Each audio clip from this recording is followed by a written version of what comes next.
Hey everyone, you're listening to the official podcast of 4playernetwork.com. Check us out at that address for everything you need to know about our community, monthly giveaways, and nightly live streams. You can even support us on Patreon at patreon.com/4player. And last but not least, you can catch the live recordings of these podcasts every single Thursday night on our Twitch channel. We hope to see you there. Enjoy.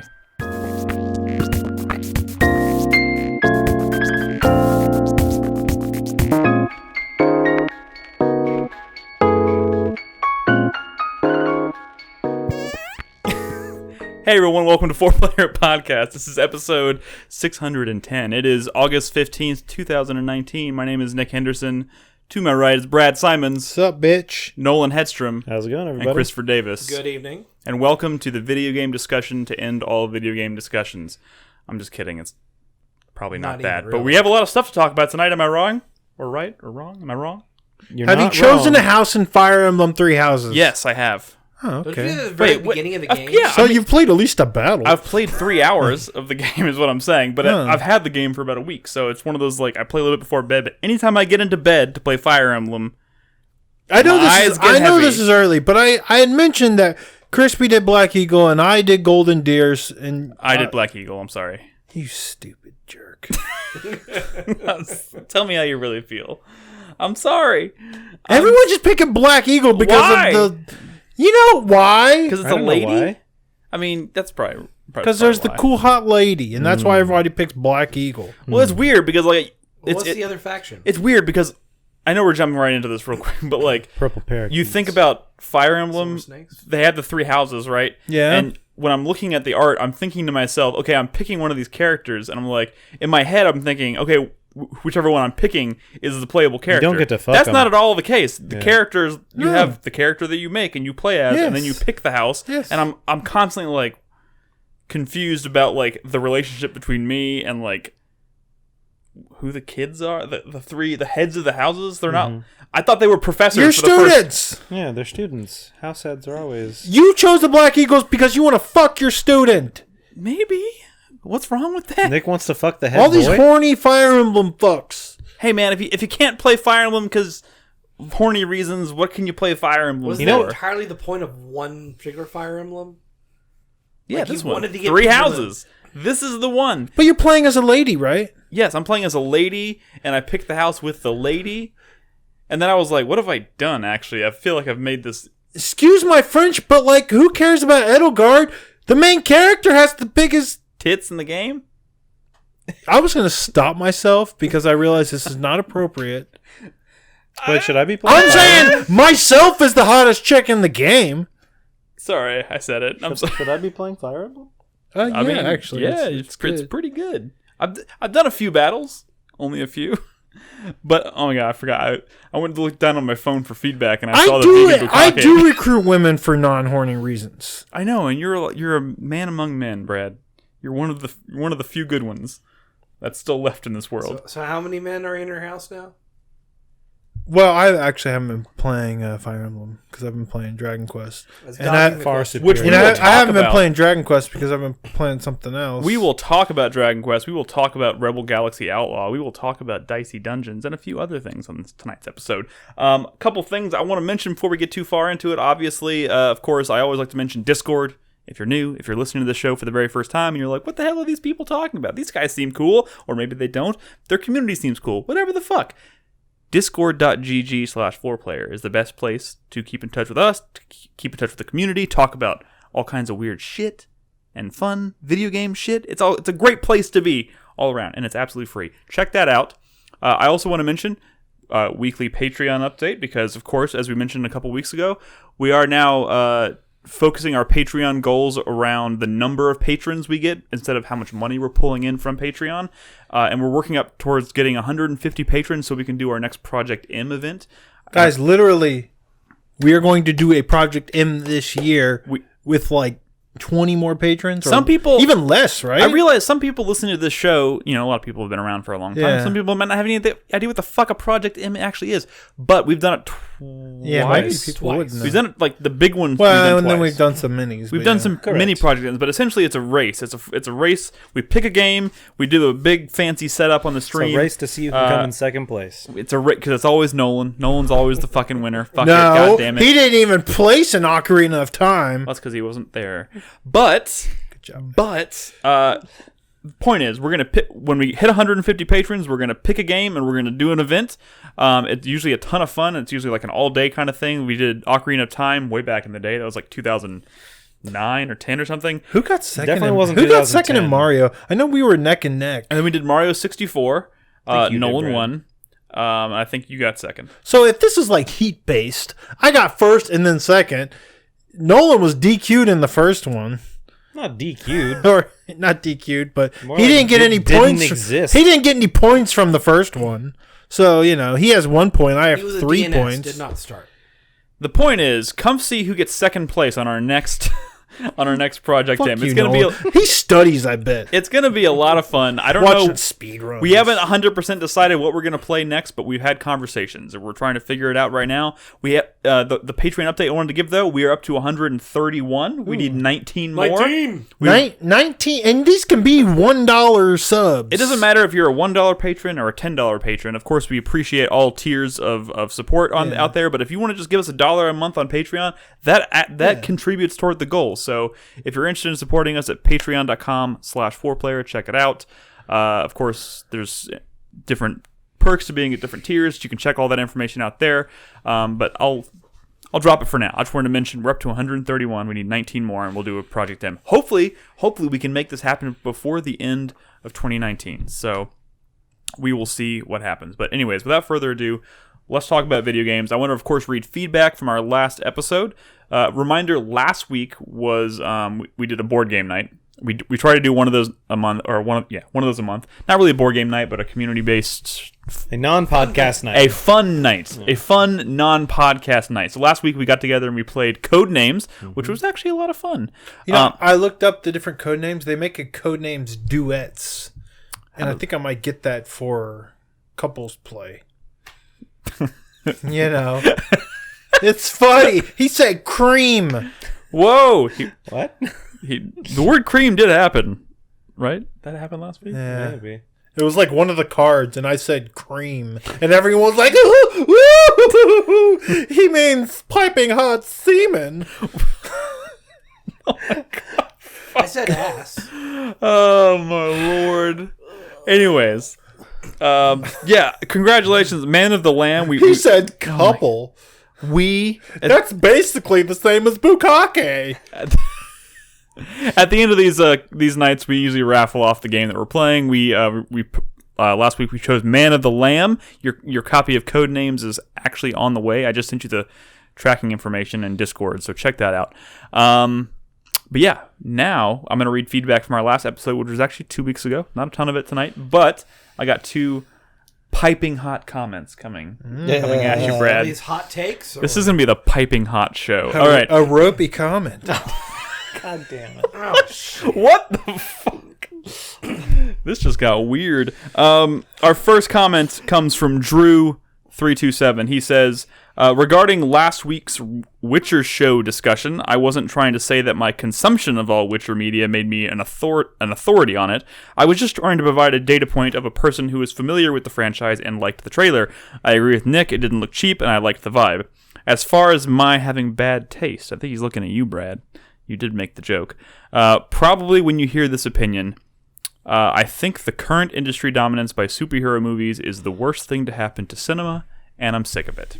I mean, maybe I not. don't, I don't think that's a harsh take. I think there's definitely validity to that point. I mean, Dude, I love it. Bring them on. Bring me more superhero I movies. personally love superhero Bring movies. me more. But I'm also at the point where I'm like, okay, this is getting a little out of hand. You know what I mean? Nope. Okay. I don't. You know, Nolan has Considering it's like love only it. 2 studios are actually doing these films. and only one of them's good.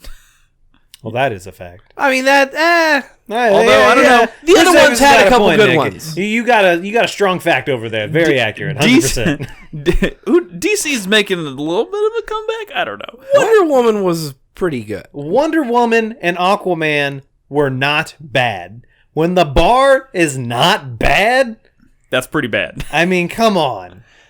I don't really care about these comic movies, I guess, as much as like the average, American, right? Or I mean, not American, world person, Human being. human being, as much as the average human. Factory. I forget these do like just as well or better overseas. What I'm saying is, I was still kind of upset when my wife came to me and said, "Oh, I watched Justice League last night. I didn't know if you want to watch it, but I watched it. It was okay. I guess we could watch it again if you want to watch it. I just didn't know, but I didn't check with you. I watched it." And I was like, I didn't really want to watch it, but what the fuck? You don't even like comic book movies. Why did you watch that? And if there was ever a chance of you watching it, that was going to be it. It was like the only reason I had a chance of watching it is because now I'm kind of curious about like Henry Cavill's performances. Did she mention anything about Henry Curious about Cavill's his weird lips. CG smile at the beginning? No, she didn't. It is so funny. I don't think that's nearly as bad as people. Dude. It's pretty bad. Dude. It's I don't pretty think bad. it's Dude. It is the also most... Shazam. It is- Shazam was really Shazam good. was Davis good. is clearly not familiar with the male upper lip, so he just doesn't understand. I just want to say, as I've seen bad CG that wasn't that Dude, no. Dude, I'm the person over here who's always sticking up for shows when people talk about CG being bad. Like, I thought Game of Thrones looked amazing. I think The Witcher looks great. I production value, for me, is usually a sticking point when I'm talking with, like, Brad or Nolan or Crispy about something. Mm-hmm. The CG mustache issue in Justice League is probably by far one of the worst examples of CG I have ever seen in my life. Agreed. It is the first thing you see when the movie starts. Yeah, the first it's thing. Like, pretty it cuts bad. from black to a shot of Henry Cavill's face, and his mustache is there, but it's not there, and his mouth looks like it's trying to escape his face. It's pretty bad. It's so bad. We're going to watch it during the break. Let's do it. Okay, yeah. Okay. I want to see it. I want to show it to me again. Okay. Yes. I only ever saw the movie once. I will show it to you again. It is it so to him bad. hard. Anyways. Has anyone seen Yep. Yep. The Boys? No, I have I not think yet. I'm the only one Oh, who's is watched that? it. It's on the I heard list. that's pretty I've seen a interesting clip comic. of it. I know there's a Slipknot song on the soundtrack. Didn't know Of that. course. It's You've been retweeting Slipknot all week. Yes, I have. It's Yes, I have. it's essentially think of Watchmen in the sense that it's like, what if superheroes were alive in the real world, but it's not like a fantasy like comic book movie. Yes. So much as it is like, hey, these people actually have like emotions, and some of them are assholes, and some of them are nice people, and like this guy's just like a murderer. Yeah, kind of stuff like that. So it's really good though. You like it? I liked it a lot. I didn't realize until literally like the second to last episode that the main character is the son of Dennis Quaid and Meg Ryan. But I could see something in his face the whole time. Like, they have a son? Yeah. Like in real life? Like Yeah. their child? Yeah. I did not know this. I mean, I don't think they birthed them for this show. Oh, I know. I thought I couldn't tell if you were saying like they were in the show as well. No. Gotcha. Speaking of celebrity kids, isn't it so weird how much the daughter of Uma Thurman Yes. and Ethan Hawke look like a merging of It the does, two? yes. It's weird. It's definitely Gattaca-esque. Yeah. That like they chose the best child and like this is her. God, that's Even- a name I haven't heard in a long time. Even though both of them weren't like Gattaca? optimal Yeah. in Gattaca. Um, Gattaca. But anyway, I would definitely recommend watching The Boys. It's only like 8 episodes. I've had 2 people at work recommend it to me as well. It's So pretty good. Me and Bernadette watched the whole thing in like a little over a week. cool. Well, if I ever finish The West Wing, which by the way continues to be amazing, Yeah. but like it also feels like it never ends. I feel like I've been watching it for months and I'm only through season 4. Wow.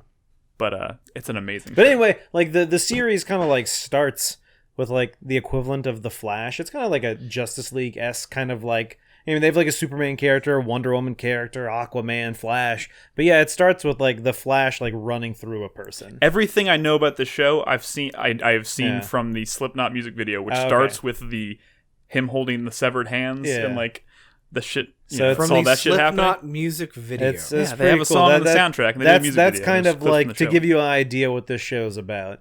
But yeah, pretty good show. Is that I on liked it. Amazon? Yes. Yes. That's good because that's the only place I'm going to be watching shows now. Hopefully it suits my needs. You know what's also on Amazon? The Expanse. That is true. Does anybody I'm watch almost done Glow with the show. season 3?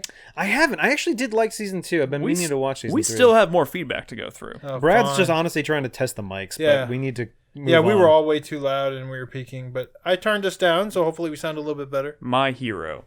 Our last comment comes from Slop Dog, which continues to be an amazing name. Loved this episode. Everyone was so enthusiastic and articulate about what they've been playing, especially Nolan, even though his excitement might just be the first hit. Even thought his excitement might just be the first hit rush that follows a new addiction. He's essentially saying it might just be because you're riding that high still. We're gonna follow up with you on Dragon Quest. follow up with me. I dare you. I will absolutely follow up with you. But yes, again, thank you guys so much for your feedback. If you enjoy the episode, if you have anything you want to say, anything you want to contribute to any of the conversations that we've had tonight or that we're about to have on this show, you can go to 4Player. I got some feedback. Shut up, Brad. You can go to 4playernetwork.com, find the post for this episode, which is usually at the top of the front page, and you can leave a comment. And What the fuck happened to Max Payne? we will read and respond to it at the beginning of the next episode, which will be next week. Although, if you think about it, you could have finished Max Payne 1 and 2 in the time you spent on those Sekiro bosses. Absolutely, That's I very could true. have. There is so much I could have done. The worst part. True. The worst part about being stuck on a boss in Sekiro is that like the longer I play, the more I don't want to put the controller down because I'd be like the longer I've spent means every minute I've just spent I've been wasting. Like I could have been playing something else and actually making progress. It's the fucking worst. But that's neither here nor there. I'll talk about Sekiro in a little bit. Wait a minute, But where is we it, literally were just talking about Sekiro. Okay, well, you want to get it out of the way now? I'll talk about Sekiro. I'm stuck on the giant ape boss. Fuck that guy. Okay, first of all, let me just say, I've discovered. So I love Souls games. Obviously, I love From Software games. They're fucking amazing. I love this game, and I want to see. I want to see every bit of this game I possibly can. I mean, I love the way Sekiro plays and controls. I fucking love it. I think it's amazing. Yeah, I agree. But So I finally beat Genichiro, which was the boss I was stuck on. Junichiro. And I finally beat him, and I was so proud of him. I was like, yes, I did it. It's amazing. And that was after I finally came back, and I relearned how to play the game. Did and you level up any? You mean, you don't level up, Brad. You know this. You get skills that definitely help you. But it's not the same. Like, it's not like I can just go grind out a bunch of shit and then come back 1,000 times stronger. It is not really how Not it 1,000, works. but maybe like 0.5 times. The only way to actually increase your attack power is to beat bosses and Sure. then use the memory bead, But, the but I prayer mean- beads to like relive. Yeah. You know, but a new skill is like could be just as useful. could be as useful. A Could little be bit useful. more attack power. But most of the time, the trouble that I'm having with the bosses is literally just getting used to their attack patterns. Correct. And Learning that their kind of shit. patterns, learning when to predict them, learning like the best ways to. I don't want to say necessarily cheese them, but kind of finding those ways that it's like, oh, this is very effective against their like this attack or whatever. Yeah. I mean, I walked away from the game Firecrackers. before Genichiro, Firecrackers came are back, literally couldn't even remember how to fucking block. Like, I was like, oh my god, I'm useless. And I built my way back up and I beat the boss. I noticed, Nick. One of the I hardest- did pop in the stream the other day when you were playing. I noticed you don't hold your sword up a lot, and that's how you reduce your stamina buildup. You mean like just so? Holding block. It's like the opposite of a Souls game. In Yeah, a I Souls hate game, that. when you hold block, your stamina won't recover. You have to drop it to have your stamina Same with recover. Neo. It's literally the exact opposite. Yeah, I hate No, that. if you hold it up continuously, your posture meter fills up faster. I've been told this by several people while Oh, I'm it streaming. drains faster. No. Well, if someone's attacking you, sure, but as soon as they're done attacking, if you just stand there and hold your block, your stamina meter goes down faster. It like If you're blocking, No. your stamina meter goes down fast. Your posture Yes. meter goes down faster. Yes. I promise. Yes. What? Yes. I'm literally so mad right now. I could walk out of this room and not come Hold back. on, chat. Like, I mean, back us up. That is correct, right? There's a lot of Yes, holding down Yeah. block drains it faster. It's the opposite. I've been of- over here trying to stop myself mentally from holding the block button for the exact opposite reason. Yeah, so it's different from all the Souls Fuck games. you, Nolan. You made it all the way through Metal Gear without knowing about Ripper mode. It's That's not true. intuitive. I agree. It is not God. intuitive, and it takes a while to I'm gonna learn go that. home and beat this boss on my first fucking try. Oh my god. Oh my god. Oh my god. Oh my I'm sorry. I almost said something when I was in chat the other day, and I noticed you just like kind of running away from the boss and not blocking. And I was like, "Why is Nick not blocking to recover his I noticed stamina?" that too. I was watching a little told. bit. I was told by several people that like you can't hold the block button. You're Well, shooting those yourself people in the were foot. trolling you. Oh my fucking god! I hate. I did I'm never notice that streaming you were- again. I'm never doing it It again. slows your movement, but you do Correct. train You faster. you don't move as fast, but that's the Yeah. whole point. Is that it is the trade off of I can't move very fast now, but I'm recovering my stamina so that when the boss kind of comes at me again, I will be able to block more attacks. I've been letting my guard down because I specifically wanted to make sure my posture wouldn't fill up too fast. We've also been rapidly pressing the block button to like. I know try to get because parries. I was told by holding the block button you're fucking yourself. So I've been letting go and Well, you hitting still it do again, need to letting it time go, hitting it parries. again. No, that's what I'm saying. Yeah, you keep tapping it constantly, try to get a parry, but you're not tapping it in time with the rhythm of the enemy's attack. Okay, Well, don't get me wrong. okay. Tapping it This in is rapid not succession supposed to will be still get you a block. This is not it won't supposed get you to- a parry. This is Exactly. not supposed to turn into a Sekiro Yeah, we're already spending too much therapy time. session. I just wanted to say, aside from the fact that I'm stuck on a boss, which is dog shit, it's a cool boss, but it's dog shit. I've realized I'm having a really hard time just enjoying the world because there are so many bosses in this game. There's quite a few. Like I came back, I beat Genichiro, I was happy, I was elated, and I was like, now I get to just go explore and like experience the game for a bit. I played for 20 minutes and hit another wall, and I've been stuck on that Nick, wall ever since. I would say that maybe just find a different route to go down. There's one place that I didn't even know existed that I was told about, and I found it, and I've gone that route. But I just know that I'll hit a wall there eventually too. So I'm going to do that maybe first. not. I'm going to do that first, and then Okay. I'll go back to the ape. Okay. Did you go to the cave? That's very vague. Yeah, there that are a is lot. There are extremely many vague. caves. The cave. I have been The to. cave with the serpent. Yes, Okay. there The are. pink candy cave. There are lots of places that I've been and completed. All I'm saying is, I didn't think I had another path to go. Someone pointed one out to me. I've There's done lots it. of I'm on the hidden I'm on paths. Mount Congo. I'm on the mountain. Okay. Yes. Doing the mountain. Ooh. Once with, I do the with mount- like the monks. Yes. Yes. Yeah, that's And a I'm good pretty area. sure that ends with the fight against the fucking thing we saw at E3, which I know is going to be a real bitch. I'm sure. I don't remember the thing you saw at E3. Anyways, the big monk. the big lady. Oh God, there was literally a giant statue of her in the hall of E3 that year. Was it on a bridge? Yes. Then no, that's not there. Well, then I thought wrong. Anyways, let's move on. I just wanted to talk about Sekiro for a second, I guess, since Brad asked me about it. But Brad, why don't you talk to us about another game? I'm going to go over here and rage for a minute. What's Okay. up? How's that Rebel Galaxy Outlaw? Honestly, haven't played so much of it yet. I stream on Friday, so I'll be streaming some of this tomorrow. But I will say, first impressions are interesting. Did you play the first one a lot? No, actually, I didn't. Somehow I've missed the first one. What? That came out. So me and Chris Davis saw it at You're just PAX South. Pack South. 2004. I played it. I played a bunch of it at Yeah, like a it's trade still show. right there. Like the ships that you're flying are typically like very large, like Yes. Yeah, The it's- one where this- the combat is like it's Assassin's Creed Black Flag in space. Yes. Oh right, it was right. a 2D plane. Yeah. This is a sequel that is very different, and from what I heard, the reason it's very different is it's this was originally, I think, pitched as like a potential follow up to like X-Wing. I believe that's accurate. I think they were gonna pitch it as to the publisher or whatever, or Star Wars or whoever had the license as, hey, maybe we can do a new X-Wing game as like a tech demo, maybe. No, they did a tech demo. They did a tech demo. Yeah. And this is sort of like what they turned that into as a full game, and that's Rebel Galaxy Outlaw. So this is a more traditional space sim in the vein of, like those 90s, privateer, Wing Commander, free freelancer, space. free space, yeah, Wing Commander, that sort of thing. And the thing is, I'm really early, and I'm still struggling with some of the mechanics, some of the controls.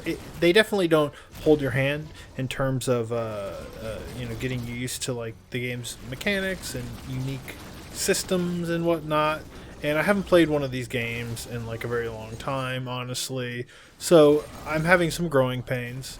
But the reason I really wanted to try this game is because there's something about this game specifically that I kind of like or miss, and that's having these space dogfights with like kind of these really honestly like really chunky ships, like real close up, and it's very colorful, and it reminds me of I don't know what it reminds me of, honestly.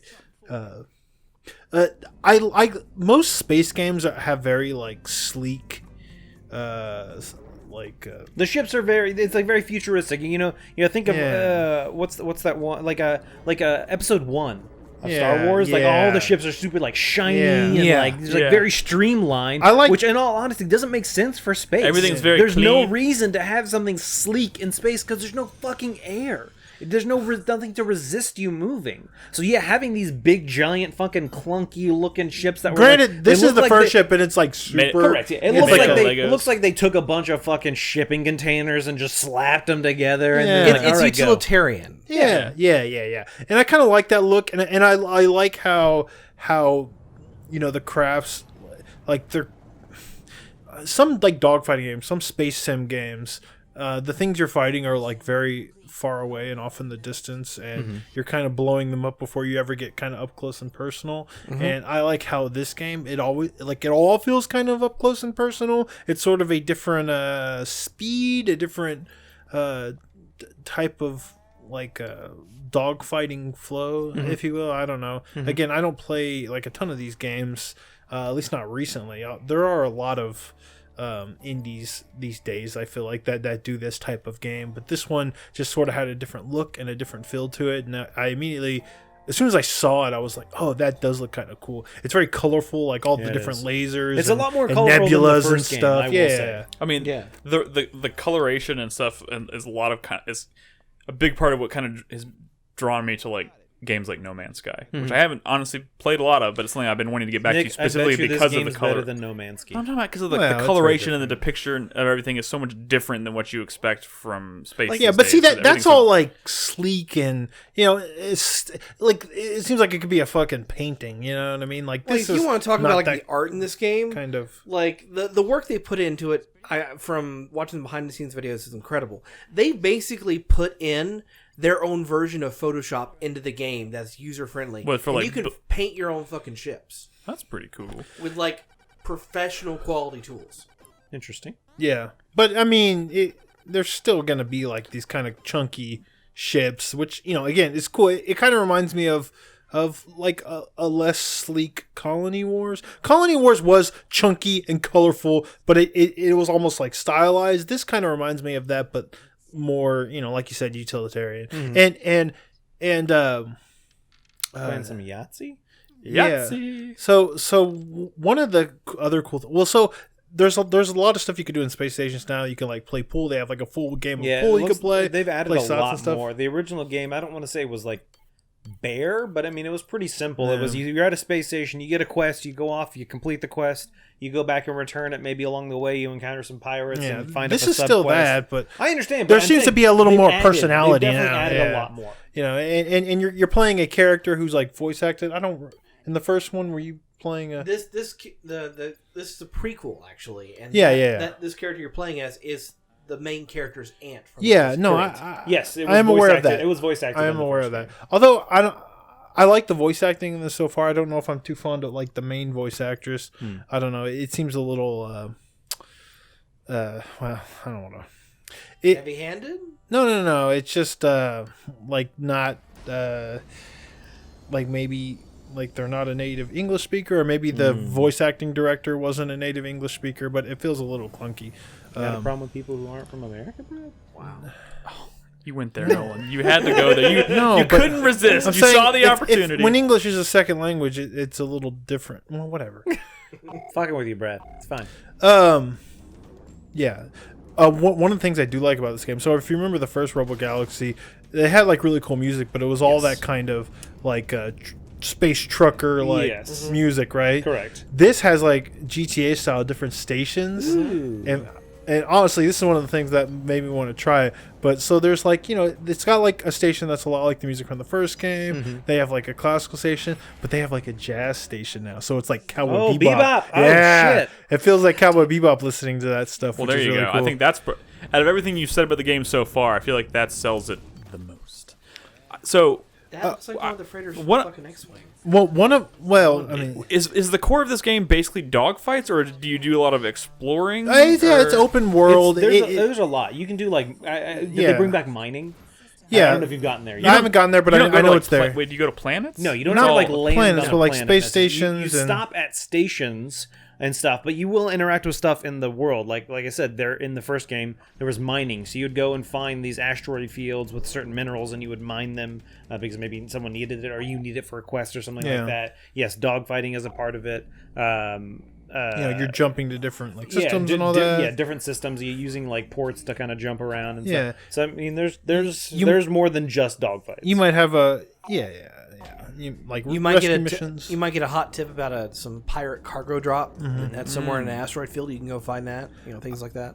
One of the reasons I've probably not played as much of it as I'd like is because I have a HOTAS, and I've been. That's what I was going to ask. And I've been playing a little with that. And I'm sorry. Yeah, what hands-on throttle. A flight stick. Yeah. Oh, hands-on throttle. Yeah. So I have my throttle and then the flight stick, and it. I didn't tweak any of the settings. I just used the ones I plugged it in, started up the game, and using its default HOTAS settings. They seem okay, but there's a lot of little mechanics and stuff in this game that when you're playing with the controller, which I've been playing a little with the controller too, but obviously jumping between the two has kind of slowed me down in terms of getting really comfortable with the controls. Mm-hmm. But you bring up a menu, and in that menu it kind of pauses the game, and you could do all these things like communicating with the people in the other ships, so you can maybe talk yourself out of a bad situation. Yeah, that's what I was going to say. That is a factor too, Nick. When you encounter random ships, the conversation you have with them can lead to them attacking you, them giving you some stuff, them requesting a trade, them giving you, like Chris Davis, information about something in the galaxy. So anytime you interact with people, sometimes you can be a dick to them or you can be nice to them. Sometimes it doesn't matter and they just want to fight you. There's a buddy system in this game that's kind of like the one in Far Cry 2, where you can kind of summon a buddy to kind of help you out in a tough situation.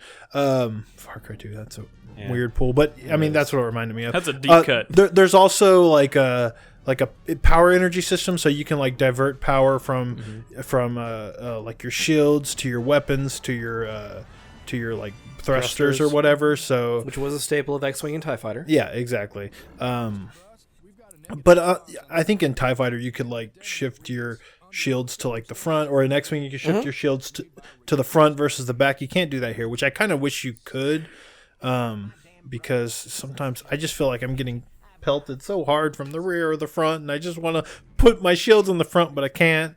Damn. And so I've been struggling to get cream, guys. Cream. You are literally 14-year-olds. Literally, it's okay to say literally now. It's all right, Papa Brad. Yeah. What did I say? Rear? What was the thing that set you off? Pelted from the rear. You pelted from the rear. Up my anus. Lasers up my anus. One of the things I'm kind of struggling with, and again, I gotta say, I'm still really early. I'm still getting used to the controls, the UI. There's a lot of fucking controls. Yeah. Kind of getting away from a bad situation. I'll just say, all right, I'm just gonna fucking head in this direction, put all my power into the thrusters. I'm gonna turn on my afterburners. Let's go. And I feel like they're just right behind me, pelting me in the rear, and I just want to get away. And I'm like, this is how I should be able to get away. Thrusters too, Brad. Yeah, I know, but it's just I feel like I don't have as much control as I want, but I got to get used to it. That you have this ability to turn off your stabilizers. Mm-hmm. Which creates an effect of drifting. Mm-hmm. So when you stop accelerating with your ship, you'll kind of stop on a dime, but you can make it to where your inertia continues. Yeah. So if you're going into your afterburners and you turn off your stabilizers or whatever, you can kind of keep going and drift around. You can drift? Yeah, you can drift. You can Tokyo drift it? You can drift and strafe around an enemy. Yeah, so you can so if you're fighting not a capital ship, but like a capital ship, and you want to go along the side of it, strafing. Oh, that's pretty cool. You can't actually strafe like you can in some space games. You actually have to use physics and inertia to do it, which is a cool feeling. I just haven't gotten used to it yet. And it's cool. I mean, I feel like it's better. I need to play more. I feel like it's better instead of giving you like look how colorful this is. I love it. I think it looks great. Yes. But it's like it's really cool to think about instead of like mapping like some functionality like that, like doing the strafing thing to a button on a controller. It's like we give you the most basic controls, and you can figure out how to maneuver the ship and pull off these maneuvers. Like that, I feel it's tough. Way more satisfaction. I don't exactly feel like Starbuck or anything. You know what they need is some Outlaw Star style like grappler battles. Yeah. Grappler arms and stuff. That'd be fucking. I know this is totally unrelated, kind of, but is this gonna hook you more than like Outer Wilds? Outer Wilds. Oh, they're completely different games. Yeah. And I love Outer Wilds. I just you should go back to like that. so many games I've played this year and loved. I've stopped playing because my life is a weird. When you don't have enough time, but you feel like to play games, but you feel like you still want to keep up. Yeah. You got to be pickier about what you actually. No. You find yourself putting down things you love to play a little bit of something new, and that cycle sort of continues. Yeah. So it's like, like Superland, it's really great. I put it down so I can pick up Outer Wilds. Oh, it's really great. I put it down so I can play the next thing. You know what I mean? Superland? No, I haven't finished Superland yet. That's a good game. I haven't finished like anything from this year, except stuff that was more stream friendly, I guess. How many hours of Slay the Spire have you put in the past week? That is a fair question. That's different. That's different. I just So Slay the Spire is a game that you can like pick up, play in short bursts. I can play on my Switch. I've been playing a lot on my Switch now. Mm-hmm. You know, I can play in the bathroom. I told you I had started playing a lot of Slay the Spire when I started doing the Steam Link on my phone, when I got it on my Switch. And it's just a thing where I can literally, so like a situation today, right? I get home. My wife's like, well, Henry's napping. We also need to wake him up in 15 minutes. You know, I can't sit down and play Outer Wilds, but I can play Slay the Spire. You see what I mean? You don't need to defend yourself, Brad. We get it. Even Dragon Quest is like get it. Although Dragon Quest works a little bursty. You know what I want to say? Last thing about watching this footage of Rebel Galaxy Outlaw. Got pretty explosions. Shit looks like it's satisfying as shit when it explodes. I wish I didn't have this like starting game clunker for the footage, but I just have played so little, so I haven't been able to buy a new ship yet. But I will say there are some things that there's like some of the finer details that can make an experience. There are some weird rough edges where they could have added a little more detail to make it a little more satisfying. Like I was talking to Carlos and I gave an example of like when you're doing this sort of thing where like, oh, I'm gonna buy this resource here in this part of the region because it's cheaper and you can because it's cheaper and I could sell it for a higher amount. Kind of a staple of this genre, so right? Nick, I will say that's something we didn't bring up. This world has an economy. This universe has an economy. So at times you can like attack certain things and like people's maybe I don't know like silver or something. You can create a shortage in a system. Create a shortage of something which drives up its price. So then if you have a bunch of that, you can now sell that for a higher price. And then there's like illegal contraband and all that stuff. But I'm saying like that screen in the menu is literally it's like you're in an options menu, right? Like if I'm buying and selling resources, I'm literally in a screen where I'm just hitting the left and right arrow. I don't even know if there's a sound effect for it, but like it's taken trading and like removed any like satisfying even elements from it. It's hard to describe, but it's like it makes trading so unrewarding because it's like it's not even happening. Tedious. You're literally tweaking a number in your menu without a sound effect, and it's like I guess I made the trade, and it's like it's hard to describe, but so weird. I can show you on my stream. In this game, like it was in Dark Star 1, it's more of a means to an end. Well, yeah. Here, it's like a main. But you still here, right here, I'm selling stuff, but it's like. But you still want those. I can't trust enough. Like I can go up and down, and it's like buying and selling, and it's like. Yeah, I gotcha.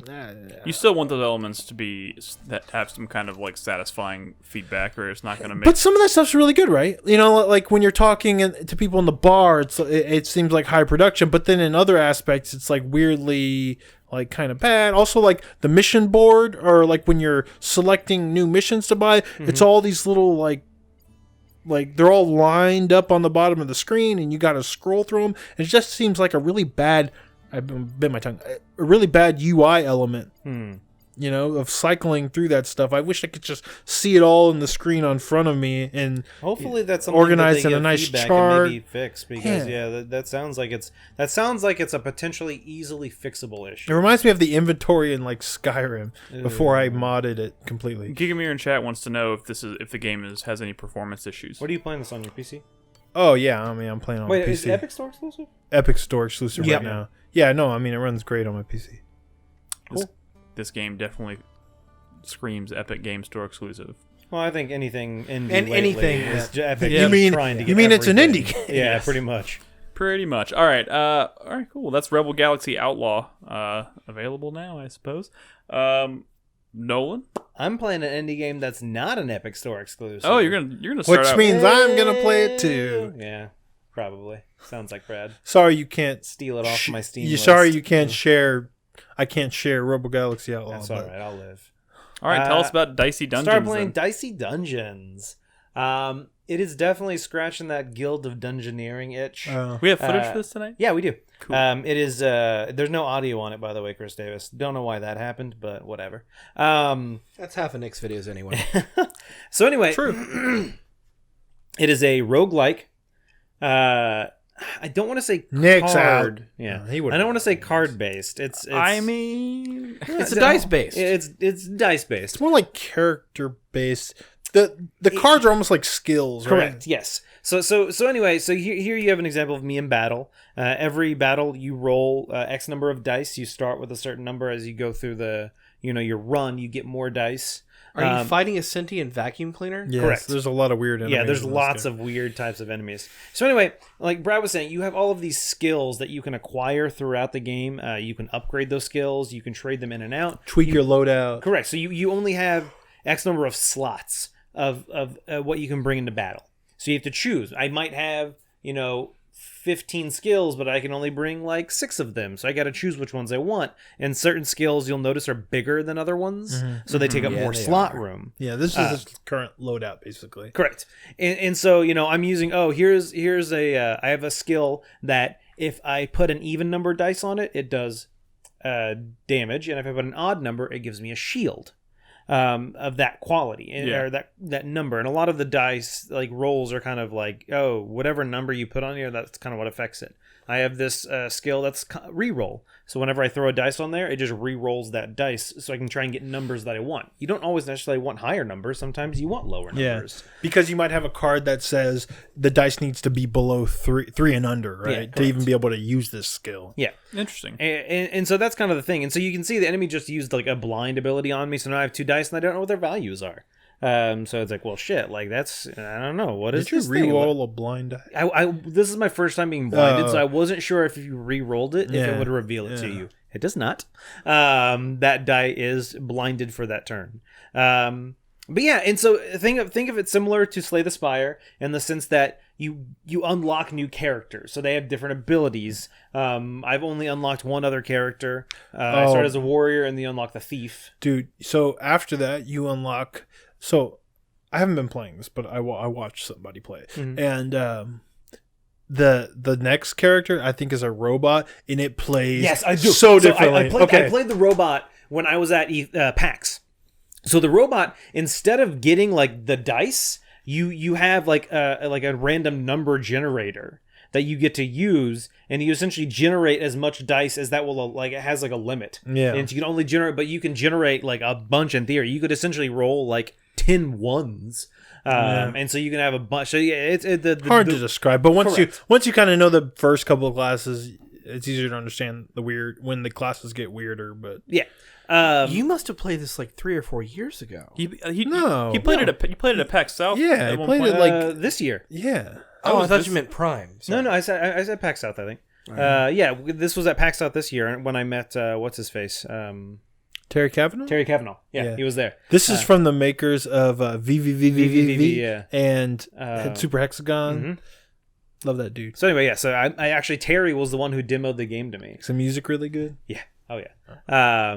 So anyway, so when you finish battle, you get some levels, and you can see all the dungeons are fairly small. There's some. That's a whole dungeon right there. Yeah. No, like a level in a dungeon. Floor, you go back to the next floor. Here's a shop where instead of this shop me buying stuff, she's offering me a deal. She wants to trade my matchbook for this shovel. And I'm looking at it. It's like, well, it will do X rock damage. And if it's on a 6, it will include weaken, which weakens the enemy. The problem is my matchstick is really good. All I have to have is an even number die, and it burns an enemy's die. And that means if that enemy tries to use it, they automatically take damage. That's a pretty nifty, and so here's my skill thing. You can see that I'm kind of, I have 6 slots, and they're currently taken up by 5 skills because one of them is a dual slot skill. Some of the times when you upgrade your skills, you'll find anvils similar to Slay the Spire, where you can upgrade your skills. Sometimes you can actually decrease the size of a skill. So instead of taking 2, now it takes 1. That's cool. Previously it had a limit on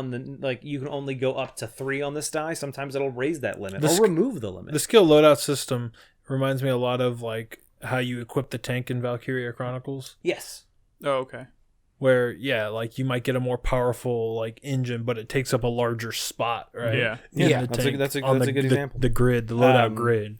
But yeah, and so there is kind of like a bigger story to it. It's like a game show kind of type deal, and that's why there's all it's a weird framing narrative. Yeah, there's this weird narrative. It's fun. And so this was my goal, was to defeat this jester guy.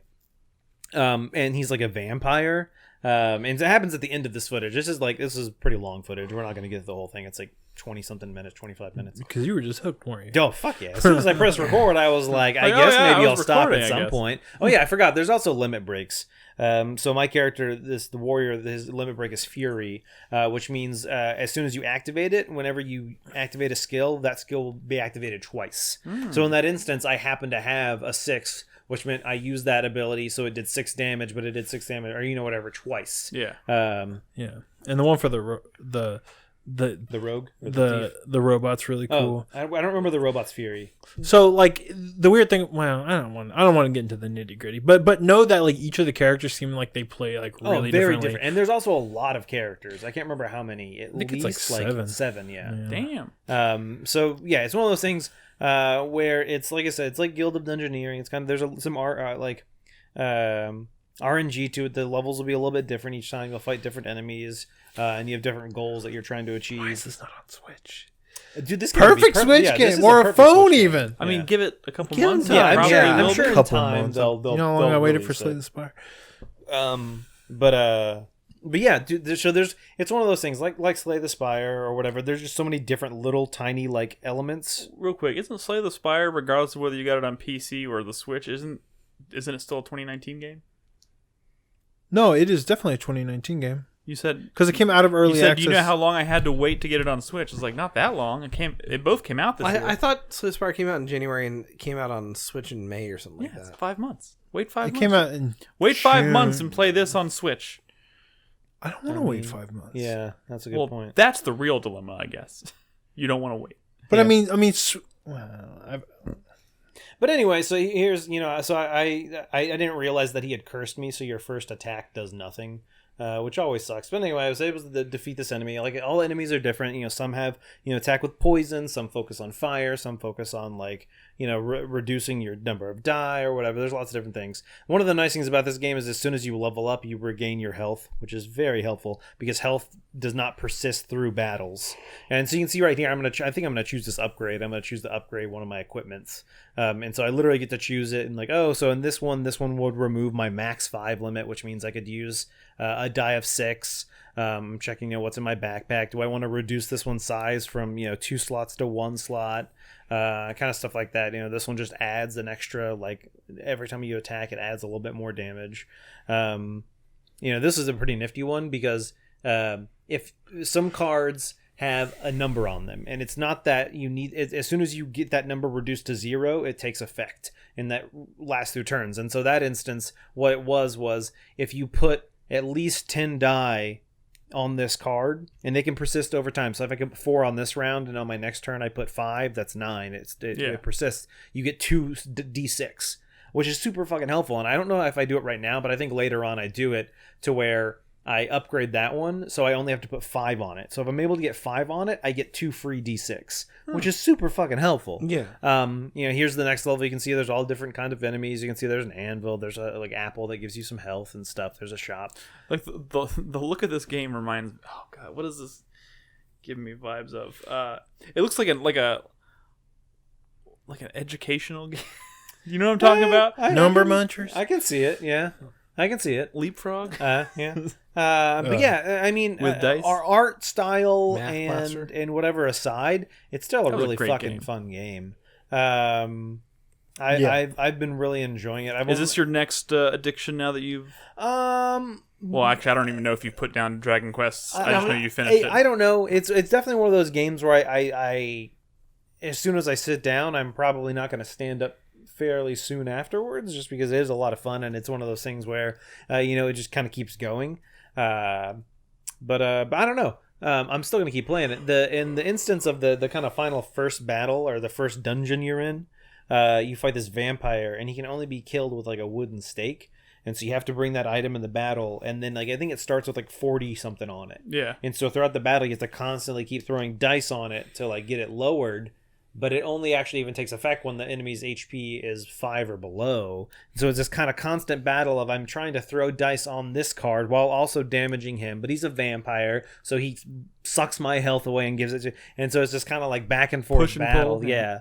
But thankfully I was able to defeat him and finish that run and unlock a new character and whatnot. Is there verses in this? Or is it single player? Not to my knowledge. I don't think there's any multiplayer. For those wondering, pretty good. For those wondering, because I don't know if we've said the name very frequently. I think I said at the very beginning. Said at the very beginning, Dicey Dungeons, and this is also Nolan. You mentioned you played this at PAX. Was that this year? PAX South? PAX South. Yeah, 2019. Yeah, so this is one that it just came out. I think it's maybe still on sale. I think they're doing an initial release sale, so it's $13 on Steam. And this one's it's on Steam. Okay. Yeah. First thing I was like, this is another Epic. No, not an Epic Game Store exclusive. On Steam, I think $13 or something like that. Pretty cheap for a really good game. It's got a pelican wearing earmuffs. Yeah, I don't think that's earmuffs. I think that's a Walkman. It's Walkman or a Walkman. There we go. Of course. But yeah. So anyway, there's not too much else to say about it at the time. If you like dice, if you like dice, I'm still gonna play more of it. A lot of fun. Here's my limit break, so you'll see that I can use. I can't use it right now because I'm silenced. Son of a bitch! Yeah. I was hoping to see some super flashy attack. Yeah. Can you make that? Yeah, your limit. Yeah, as soon as you hit that limit, it stays there until you use it. Okay. Your limit builds up for being attacked. And that's another thing. Like I said, everything persists through battle. So if you lose health in this battle, you start with that much in the next one. If you've gained some of your limit break, that carries on with you as well. So yeah, pretty cool game. Is there incentive, since your stuff carries over between battles, is there incentive to just keep going versus just going back and refilling your health and stuff? So you can't really go back and refill your health per se. I mean, the only time there's you can apples on the map. Refill it is by taking an apple on the map. Some shops will sell apples, but you don't get there's no negative to doing that. Okay, so there's not bonus multiplier for just continuing to. Okay. There's not. Okay. All right, Nolan. What's up next? Give us an update on your actual addiction. Okay. You finished it. You finished. Credits have rolled on Dragon Quest Builders 2. I'll say that. Hot damn. So how many islands were there total? That's hard to say. Is the credits even? There's credits rolling in a credits Dragon roll Quest before game. You've been to all the islands, I would imagine. No, kind of. So there is actual DLC that unlocks some islands that are smaller. They're not like the big ones. They're more of like the Explorer Shores kind of. And there's one that unlocks a fishing mechanic in the game that you don't have to do to finish the game. Actually, maybe you do. I don't know. Anyway, I would say that as far as big islands where you're doing a bunch of shit, 6 sounds about right. Holy So Brad was right the first 2 weeks ago. Did you have a lot of performance issues in Crumbled then? On the Switch? Yeah. Yes. Did you have less performance issues in the island that came after? Yes, I think so. Because it got real bad. So there's something about that one island that's really fucky on the Switch? I mean, I think it's just that island has some very dense parts. Don't get me wrong. Like I said it on the last podcast. If you have the option, get this on the PlayStation, not the Switch. Oh, yes. It does not run great on the Switch. No. Don't get me wrong. It doesn't run so bad that I ever put the game down. You weren't willing to put 100 hours into it? Not 100. It's like 60 to 70. So far. Well, that's the problem. I mean, thankfully, the Switch gives you some sort of hours, unlike the PlayStation. Yeah. But it's just like approximately maybe this many hours. But yeah, so like the thing is, like you'll finish the first island, you do the second, then you do the third, and the whole time you keep going back to the Island of Awakening and doing some little stuff. And then there's like this other smaller island you do for a while. Dude, the third island's fucking great. That's the one thing I will say is every island gets like better than the last one. And so I guess technically it's the fourth island because you do this other little one, that the prison one or whatever first, and then you go to this other one. Okay. You might not be there yet. No, I'm still working on my giant pyramid. Gotcha. But is the giant pyramid something you have to build, or is it just something you've decided you're going to do? You have to. It's part of the story. But thankfully, I mean, you don't really build it. And that's kind of one of the good things about this game. There's a lot of times when it's like, hey, here's this giant blueprint of like 6,000 blocks. Go for it. But thankfully, your villagers will build it for you. As long as, most scenarios, they'll even provide most of the material. But sometimes they're like, hey, can you go get us a few of these things? And I think it's so weird, by the way. That probably wasn't the case early on. I think probably in early development of this game, they probably were like, oh, go build the whole thing. And people who were playing it were like, no. My game glitched out. And at one point, I had turned on the game, like after a certain point, and it was right after they said, hey, build the golden bar, right? Sure, the golden bar. And normally they put all the materials in the chest. Correct. But all the materials to build the entire golden bar ended up in my inventory. So like literally like 999 golden blocks. Yeah.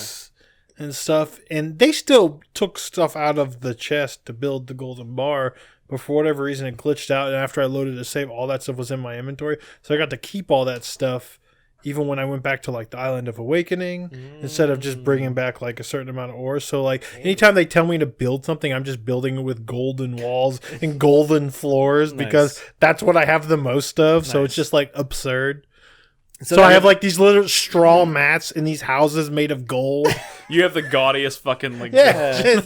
Well, that is fun. Same thing with like the fancy rugs. Later on, you unlock a fancy meter for your rooms, and so sometimes you want the them fanciness to be fancy, meter. Oh my god, I got the tool that just replaces all. Yeah. Oh, that's such a wonderful tool. Wait, finish the sentence. Replaces what? You get. There's a bunch of tools in this game. It starts off very simple. You have a hammer, and you get this endless bucket, which essentially you can fill up with any liquid. By the way, I just found out that you could hold down the button. Yeah. To release the liquid? No, I found out the last time I streamed it, and this. You just keep holding it down. I should stream games more often because you learn little things like, hey, just keep holding down that button, and you don't have to dump it 9,000 times when you're filling out a river. Oh, you did it individually the whole time? Well, not like each square, but like it's definitely not just like filling up. So like there's you should definitely listen to chat because they will tell you. There's this thing called the bottomless bucket. You don't have to hold the button, and you scoop up a liquid. And then you can dump it out. But the thing is, if you hold the dump button, it will produce like a fucking 15 by 15 huge area. If you just do it once, it's like maybe like 8 or 9 blocks. Yeah. But anyway, so then after you get that one, you get one that is this like kind of paver thing. Think of like a trowel. Yeah.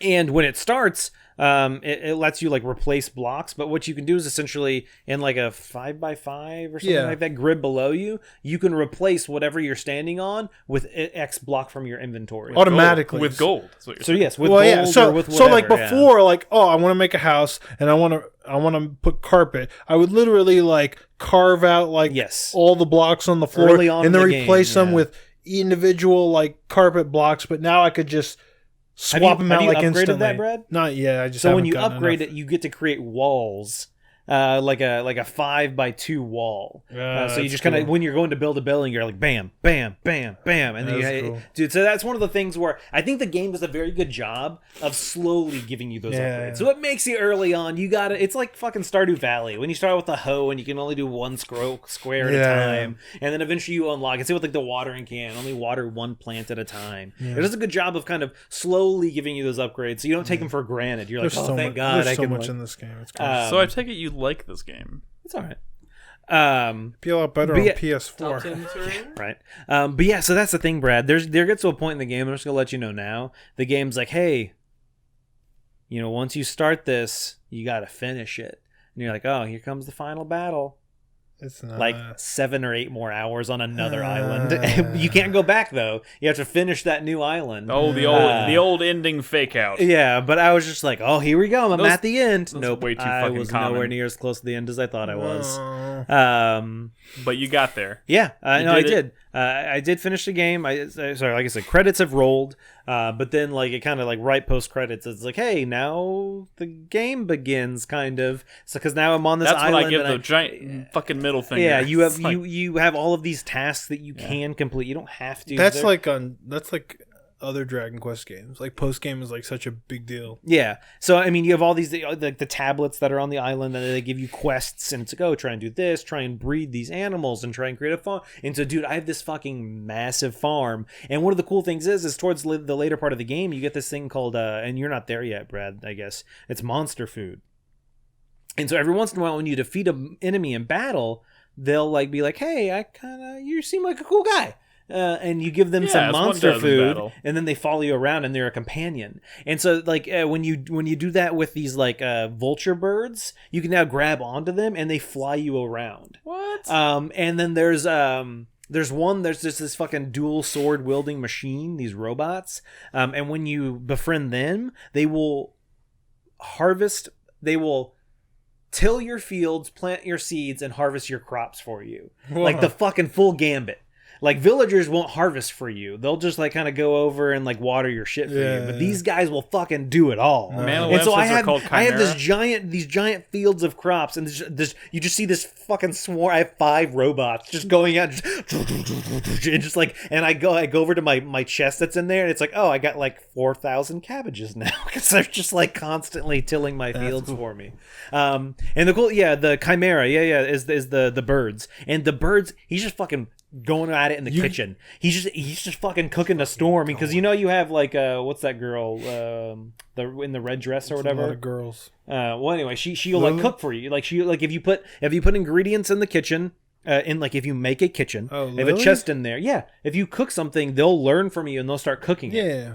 But anyway, this fucking Chimera like has no fucking like stamina. It just goes. And so I walk into the kitchen, and like every time they cook something, they'll drop a heart.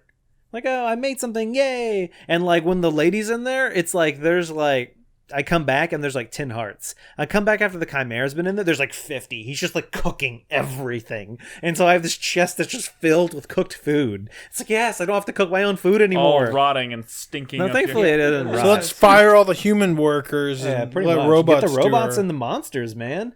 But yeah. Social commentary. And so you can, but like I said, there's later on you start getting, you can find animals in the world. Dogs will lead you to seeds that are buried. You can get chickens from an island that will lay eggs, and you can cook those eggs. And like, there's so many different. You know what the secret of this game's success is, or why I think it's so?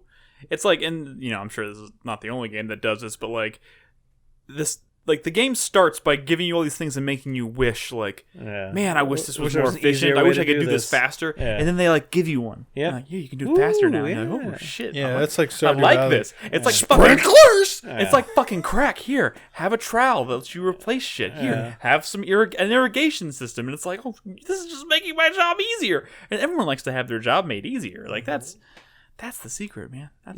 You can...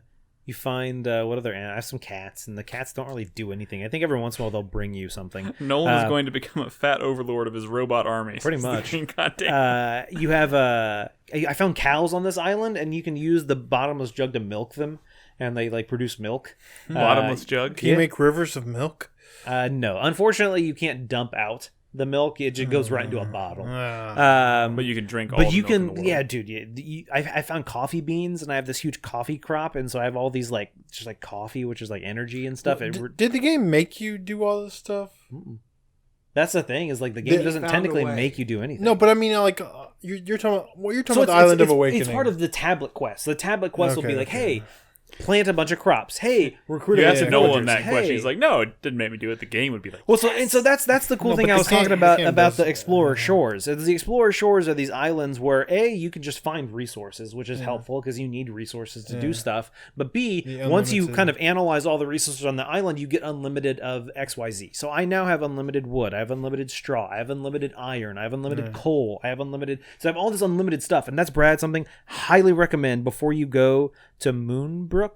Is the island. Make sure you do the Explorer Shore that gives you the unlimited coal and iron, because you need steel on that island, and you make steel from iron and like coal or something like that. I can't remember what. And so the fact that I had unlimited of it made my life so much easier, because that's one of the cool things you unlock on that island are these spike traps. And so what you find early on is that basically at all the islands, you get attacked by waves of enemies every once in a while. And it's kind of a pain in the ass.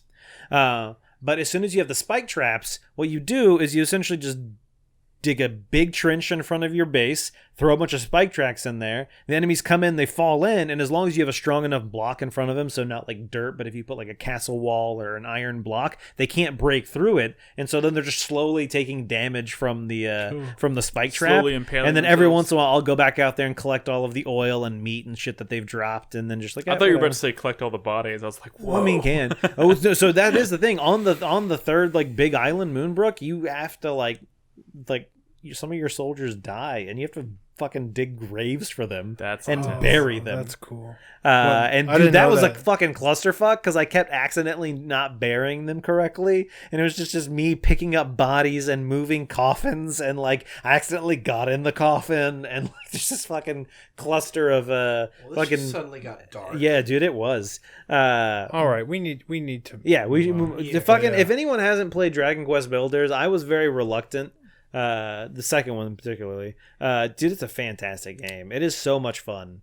Dragon Quest Builders 2 I think is probably, let's just say, I don't think this is the last time you're going to hear us talk about this game this year, if you know what I mean. Yes. Chris Davis. Yes, hello. You have a few games that you wanted to mention tonight? Yeah, I don't have footage for them, unfortunately, because I didn't realize I was actually going to be on the show. It's quite all right. But I've been playing a few things. Some shamefully, some not so shamefully. First thing I did want to mention was a couple weeks ago, I streamed the new Hitman 2 DLC that came out. One piece of it is a new sniper map where you're in a... That's just the side mode, right? I mean, this is a sniper assassin map. Why are low? Hold on. Testing. Chris Davis' mic's messed up. Let me fix it real quick. I think we're gonna have to replace that microphone. Try it again. No. Testing 1 2. Testing. I think it might be the cable. We might just want to get a new cable first. Let's buy the cheap thing before we jump and buy the expensive. You got thing. it. Yeah. Sorry. You've been playing Hitman 2 DLC. The Hitman 2 DLC. Is that really like a full level? The bank. The bank. Yes, it is a full on level. It is about the size of the indoors of Paris from the first game. Okay. Hitman. Oh, okay. But yeah, it's actually sequel content. So it takes place after the end of Hitman 2. Mm-hmm. It's like the next step in the storyline. So you're going to the bank. You have to kill the person who is running the bank, of course. And then you have to break into the vault of the bank. You either have to break into the vault of the bank and steal like a data packet, like a data server that you would leave with. An entire server? Yeah, just like a server. You're pushing it out of the vault on like a little track. Like server. You pull out a blade and you take it with you. Or B, you can kill the main target, but also kill her head of security and like an IT manager, and each of them are carrying a third of the data from that data block. Oh, okay. And so you can extract. So you can accomplish the mission or you can achieve the objectives of the mission and by either taking those three out or stealing it directly from the vault. Yes. In one lump sum. Yes. Gotcha. I really want to play this. Yeah. But I played Nolan's copy of Hitman 2 on Steam. Mm-hmm. Yeah. And I can't buy the DLC for a game I don't own. Oh, really? So Nolan literally has to... Nolan buy Brad, the DLC. do you want me to buy the DLC for you? Or you could buy the DLC or I for just Nolan. give you money or something. But at the same time, I don't know. I might not work because I know there were some issues with DLC and sharing, specifically with that game on Steam. That was a little weird. I remember to play his copy of the game, after a certain point they did a patch, and I had to uninstall all of Hitman 1 and the DLC for Hitman 2 to be able to even play his game. So I don't know. Really? It might be a little weird. It might not work. We can look into it. Yeah. But, well, anyway, good? that bank level is really cool. It's it's about the size of the indoors of Paris. So not like it's one not of that, these expansive it's not too levels. Big. It's not too big, but there's no such thing as too big in a Hitman level. But that being said, like the mission stories you can go do and the variety of things you can actually try and explore. There's one where you can interview to be be hired on by the bank as a bank teller. Yeah, so you go through the interview process. You go into like the final interview, and granted, I didn't realize what was exactly going on with the interview because she's giving you like these, psychology, cards. Like, what do you see when you look at like this? a Rorschach test? Like a Rorschach test, yes. And come on, Nick. I'm sorry, Nolan. If you actually pay attention in the background on the wall are like posters that look a lot like those. So if you kind of like realize what she's talking about, you can look at the correct poster and then tell him what is the correct Rorschach picture. But is he still saying all his like psychopathic like stuff? Oh yeah. Like, it's to die for, or like, I'm very punctual. Oh yeah, it's a thing. It's that kind of shit. Good job. That's a thing.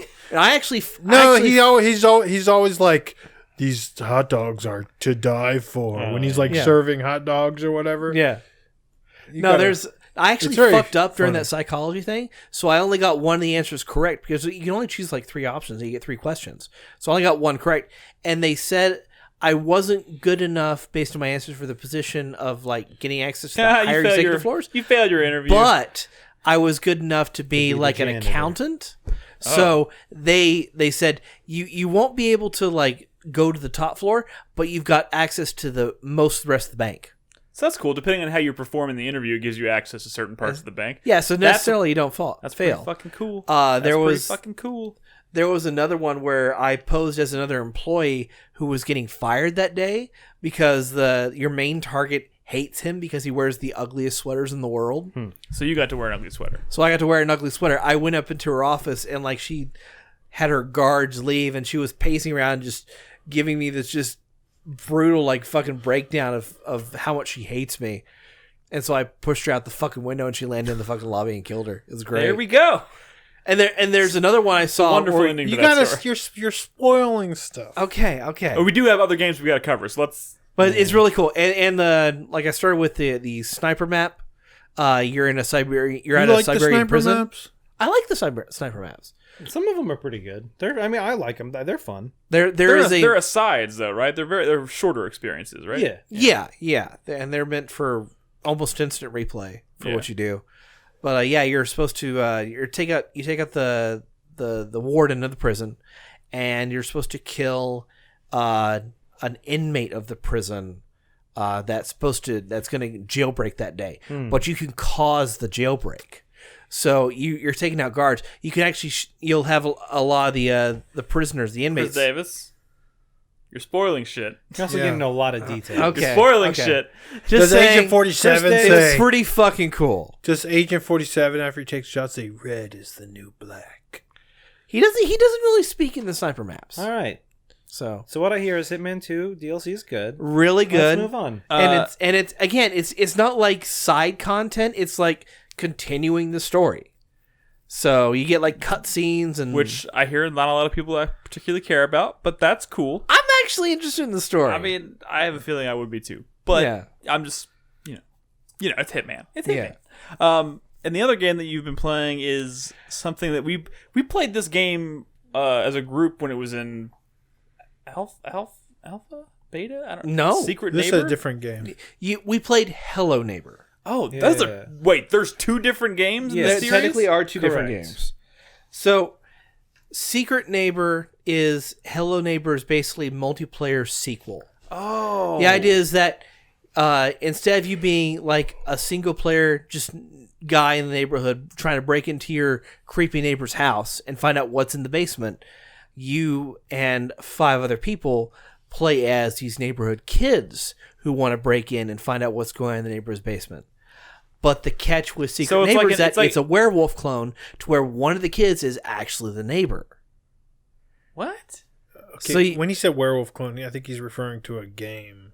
Like, a game, but also a genre of games where it remember Betrayal on House of the Hill? Remember that? Oh, okay, gotcha. So you have one player who's secretly against the other players. So you play this with the community on like a stream or something? I play with some of my friends. Gosh. It's actually in beta right now for free through the 19th. I didn't even know they finished Hello Neighbor. Yeah, they finished Hello Neighbor a while back. Oh, yeah, but no, this is good? I didn't play the final product, unfortunately. GameStop's merchandise would like to make you think so. Yeah, they would actually. That must be a published by GameStop game. So you've got 7 different kids to play as. Each one is like a class. They have special abilities. Like one, you can find gears in the environment to craft items and things like that. There's another that has a slingshot as a weapon that you can attack the neighbor with and defend yourself. The whole idea is that you're all trying to break into the neighbor's house and find keys to unlock the door to the basement. But you can. I'm assuming you can split off from each other and explore different parts of the map. Yes. And some people can serve as a distraction while someone else does something else, that kind of thing.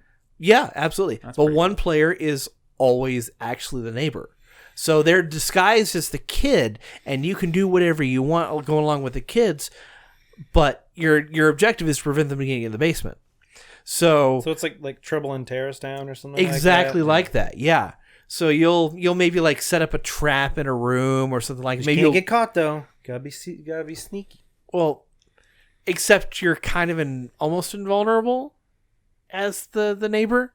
So there are different classes of neighbors. There's a base neighbor, and then they had to test in the beta, they had a clown neighbor. So the guy dressed up in a clown suit. Brad's like, I'm out. Each of them have different unique abilities. Like the clown has the ability to disguise himself as a prop in the environment. Nolan's ears just perked up. I'm sorry, say again, what?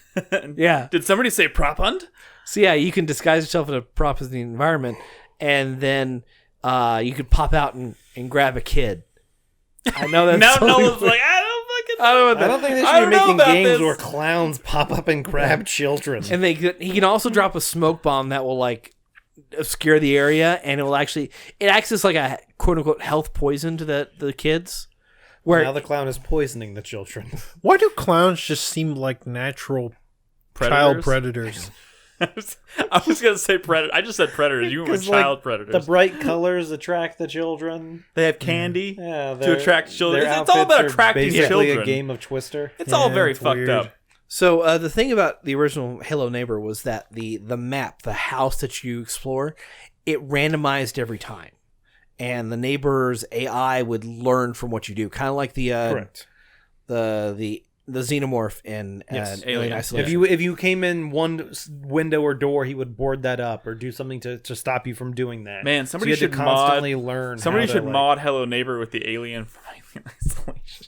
Wouldn't be too hard. I mean, yeah, it wouldn't be hard. That'd be pretty cool. And that art style, that'd be actually kind of creepy. But but for this game, since there's no AI, it's the same house per se. Like all the rooms are rearranged exactly the same, but the items inside can be different, and the doors and the way you access those rooms can be different. Gotcha. So like one door will be blocked off, or you'll have to go through this way to get to a certain item. But yeah, as the kids are going through the house and just searching every drawer and trying to find the keys to unlock the basement door. And as the neighbor, you're following the kids and trying to sneak up on them and grab them and you get enjoyed rid of your them. time with it, or it's actually pretty fun. Okay, because apparently that Hello Neighbor is not very good, according to the people in chat. We've already established once tonight that chat can't be trusted, but you know what's pretty good though? The Burbs. You ever seen The Burbs? It's pretty good with Tom Hanks. Yeah. That sounds very familiar. I don't think I've seen that. You know what makes me little bit sad? older. The scene in Edward Scissorhands where Anthony Michael Hall breaks into his dad's house and then he blames it on Edward Scissorhands. But, yeah, it was pretty sad. Oh. I haven't heard the name Anthony Michael Hall in a long fucking time. Well, Is he still acting? Is that the guy from Wait, let him Dead say Zone. that. Edward the Scissorhands. Dead Zone? Yes. The Dead Zone. You I could have don't know said why that's where you could have go said to. Breakfast Instead Club. of, like, Breakfast Oh, Club. yeah, he was in Or Breakfast Club. Weird Science. Yeah. There's I've never plenty of seen stuff Weird that Science. Anthony Michael Hall is known for besides... Yeah. The Anyway, douche from Edward Scissorhands. So sad. I forgot he was in that cool character in Edward Scissorhands. So anyway, Secret Neighbor's pretty cool. Chris- Sorry. I'd like to play more of it, but it's only in beta right now. It's only beta through the 19th. So if you're gonna play it, get it now. It's on Steam. There's still plenty of stuff to play. Yeah. Speaking of beta, you better not talk about The Division. Chris Davis. I haven't played that in a couple weeks. I've been Ooh, playing. it Again, sucks. I've still been playing Ace Combat 7. I am You proud have? of you. I am on mission 12, 13. Oh, wow. 12 or 13. Proud of you. Thank you. You really didn't think I was going to do that, did you? I'm going to finish this game. God damn it. The game's pretty good. Okay. So I just wanted to mention that I'm still playing it. Mostly so I could reassure Brad that I am in fact still playing. You learn how to hold down the missile button? Yes. I've gotten much better at that. Thank you for So you can... teaching me the ropes on that. I have not played the VR mode yet. I mean, I played that at E3 a little bit, but I haven't played it at home yet. I'm gonna dick around with that a little bit after I It's finish cool. the main story. But yeah, Different but cool. the game's pretty cool. I'm still confused as fuck about the story, but I mean, you have to realize that story is as a sequel built on like 5 other sequels. I know, but like just throwing around the words of the names of the countries and I can't keep them straight in my head. They're too similar. It's weird, but game's still great. I still like the way they present the story. It's pretty cool, but I just have no idea what's going on. Anyways, as soon as if you end up liking and beating 7, I will. yeah, and I do. I highly encourage you to play 4 because I might. You will appreciate a lot of the missions in 7 so much more when you play 4 because they bring back old maps and they bring back like these things that happened 15 years 7 ago. brings back maps from 4. Yes. Okay, gotcha. Good to know. All right, we're gonna take a quick break. When we come back, we do have some news to cover, some THQ Nordic stuff, We also have a lot of Oh my God. questions this week. and we have a lot of questions. So don't go anywhere. We're back after this quick break.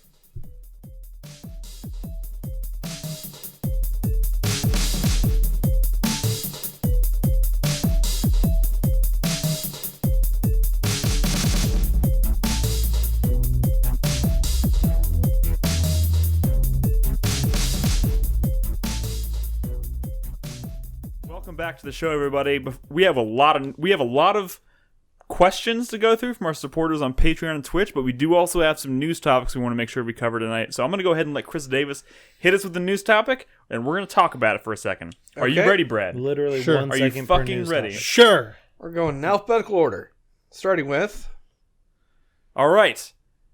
Bully. Okay, so there's not even. Once again, there's lots of Bully 2 rumors being talked about Why right spend now. too much time? And Go, next topic. I literally don't even feel bad putting this on the doc. Or I didn't put it on the No, doc. Somebody else you should did. put it on the dock so we can summon Fucking this into Brad being. chimes in. I also put completely unrelated. Konami Someone posted a files a new screen- Silent Hill trademark because neither of these Those are things are very real. unrelated. Neither of these things are real. But they've confirmed that the Konami trademark is definitely not for like a pachinko slot or yeah, it's something. probably for a mobile game. Probably. Well, I mean, why Mobile would you say pachinko. that? Because it's Konami. Why would I? Brad, why do I do? But who wants to play a Silent Hill mobile game? who wants to play a Silent Hill pachinko machine? Well, mean, no, what if- it's what if not they're- that though. what if they're porting Silent Hill to mobile? No, all I'm saying is, Brad, you say that like they've never done something with Silent Hill that nobody wants. Of course they have. Come on, Nick. This is going to be the next huge Who return. wanted Book of of Silent Memories? Hill. You never even tried Book of Fuck Memories. Book of Memories, man. Fuck it. You'll get a paper cut now. Fuck It was made by Way Forward. Yeah, it was. know. They're a cool developer. Yeah, but That's I'm enough sorry. to at least try it out. I'm sorry. No. But that was a PSP game, No. though, right? It was a PS Vita. Vita game. Vita game. Oh, it was actually Vita. Back when the Vita didn't have a lot of stuff. Yeah. They announced that game on the day they released it. You should stream that on the Vita TV. Actually, I don't own a Vita anymore. I have a Vita TV. Actually, I don't That think it's. Crispies. I don't think it's compatible. Too much touch. Oh. All right. Anyways, do you think Bully 2 is happening? I think it fucking better. I think it is. It was trending on Twitter like last week. That must make it real. Well, it shows that people fucking want it. Man, Rockstar, want it. Come on, what man. else is Rockstar going to do? So there's a 3, leak of a screenshot. We've got another decade until Red Dead 3. There's a leak of a screen of the map of just like a local map in Bully 2. You know what else there was a leak of? There was a leak of, I believe, actual footage in motion of a Harry Potter game that still apparently doesn't exist. It exists somewhere. But I mean that's not fake. Could be. The Harry Potter thing? I don't know. It's definitely not. That whole thing seemed funky, and we still. Anyways, whatever. I hope the Bully 2 thing could be fake. I hope, but like I will say about the map style, it is so like not typical of what you'd expect from a Rockstar map. First of all, it's not like a town map or anything. It's just like the map of like a room or whatever, like a very local map. Sure. Of like, I think in a mansion, and it is of a style that I've never really seen Rockstar do. And the fact that it's like so different makes me think that it might be more real. Does that make any sense? If someone were to make a fake, they'd probably make it extremely similar. Yeah, exactly. To like the original Bully and just kind of upgrade the graphics and stuff. So isn't it pitched to be like college this I time don't think anybody knows really. No one knows anything. But I think there has been rumors. I mean, I don't know. I don't fucking know. I put this on here just to say, my only problem, let's summon this shit. Let's make it happen. Let's make it real. My only problem with good college vibes is Bully was like a middle schooler going around beating up dudes. If you're a college age guy going around and beating up dudes, it's a little bit of a different scenario. All right, I got a question. Like if you're a college age guy stealing like a girl's panties or something. A little bit of a you do like a big party school, a big party school, You're getting into antics. All right, I got there was something about fraternities or something like that. I got a serious frat stuff, getting drunk. It's still in this modern time where it's pretty not cool to be. There's like, also a lot it's of a bad name. There's a lot of terrible things happening with frat houses lately. But in reality, though, Bully was sort of like not as mean-spirited as the title makes it sound. It definitely wasn't. Okay, I have it's a question. Still maybe a bad title. I have a question because I've never played Bully. It's a good game. You should feel bad. If Rockstar was to make something next, I think it would be more interesting to do Bully than it would be to GTA 6. I'm kind of. Don't get me wrong. GTA 6 is coming. We know. I know, it's coming. But I'm tired of GTA. I would much rather have Bully or Grand Theft Auto has something else. When was the last time you played GTA? Dude, GTA 5 was 6 years ago, or was only at this point, and like it's 2013. It's made $6 billion. It's a great game. Don't get me wrong; it is a great fucking game. Wait, you're tired of a 6-year-old game? $6 billion. No, I'm saying Grand Theft Auto in general is. I think just conceptually speaking, is just I don't want another one. I think I have. Well, they're not making it for you. Nick. I think they're it is. I know. I'm Vice City 2. Boom. I'm speaking from my own personal ones here. Okay. My question for you guys is. Every time I think about Bully and I try to imagine Bully, like it just doesn't seem interesting to me. Mm-hmm. What is the appeal of Bully? Like, pitch it to me. Like, what's a 1-sentence pitch that should make me excited for Bully? I don't know. Bully is a great game. 1 sentence.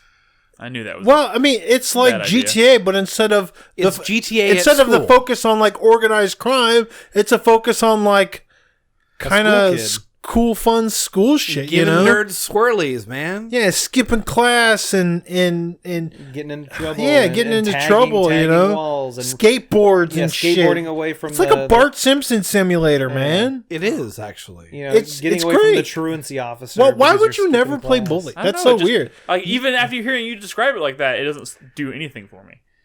I don't know. I mean, does organized crime sound more appealing? I think. Yes. Why? I don't know. You know what? Going to classes was actually fun in Bully. Imagine if Rockstar made a Persona game. That is kind of what this is. You were having relationships with other people, some good, some bad. That's the best pitch I've heard so far. That's like I said. That's what I'm saying. He has a good. Have you ever seen anything about this game? Why do we need to pitch you on it? It is throughout the school year, so the holidays change. So at one point it's like winter, and so there's like Halloween kind of type stuff. As the school year progresses, seasons. I like that kind of shit. Yeah, like relationships with other students and there's stuff. There's this nerdy kid who you kind of befriend. Yeah. and because you're kind of like a dick, but like the people who are over there there's actually bigger dicks than you. You're actually not that bad. Think of instead of all these different crime lords, your quest givers are like the different kinds of students. Yeah, like think of like all so you know how like Grand Theft Auto is like an amalgamation of like all different kinds of like, you know, various crime movies and television shows and stuff, right? Like that they pull from, you know, popular culture in terms of like organized crime. I mean, Bully does that, but with like school stuff. Yeah. Okay. Let me pitch you part of the game. Like 80s school films. You very much get a lot of that in Bully. You know, it's Breakfast Club. There's like a faction is like the Greasers. You know. Yeah. It's fucking good. Like your main antagonist is another bigger bully. Yeah. And then you realize he's not even that bad, or the big guy. For the Halloween event, he dresses up as a fucking Nazi. Okay. Yeah. No, I thought you meant the big tough guy. No, not like that guy. The dim-witted guy. No, the one who's actually an asshole. Yeah, it's all right. It's cool. Also, Bully, I would say, like felt a lot better to play than Grand Theft Auto did back in the day, because it was a little bit snappier and the combat was a little bit more fun. It seemed more like the Warriors than Grand Theft Auto, which carried. It came out after Vice City, right? Yeah. Yes. Vice City, but before San Andreas. Yeah, but it just felt like it was made by different people, which it was. Different DNA. Yeah. All right. Next news topic. Yeah, we spent way too long on that. So I'm assuming Brad. This is a Brad one. Evo 2019 controversy. Go. Well, news/controversy. It's not even really a controversy. See, you changed the title and you made it your own, and now it doesn't make sense. It didn't make sense the way you put it on the doc. Wait, news? No, I did news/controversy from Eva. Brad, they all say news. That's how the news all- topics. No, I know, but what I literally wrote was news/controversy coming out of Eva. Brad, just because there was a lot of what are we announcements talking and about? stuff. Just talk about It's it. a little dated now because this was a topic for last week, coming off of the Then weekend let's just that move week. on. Yes.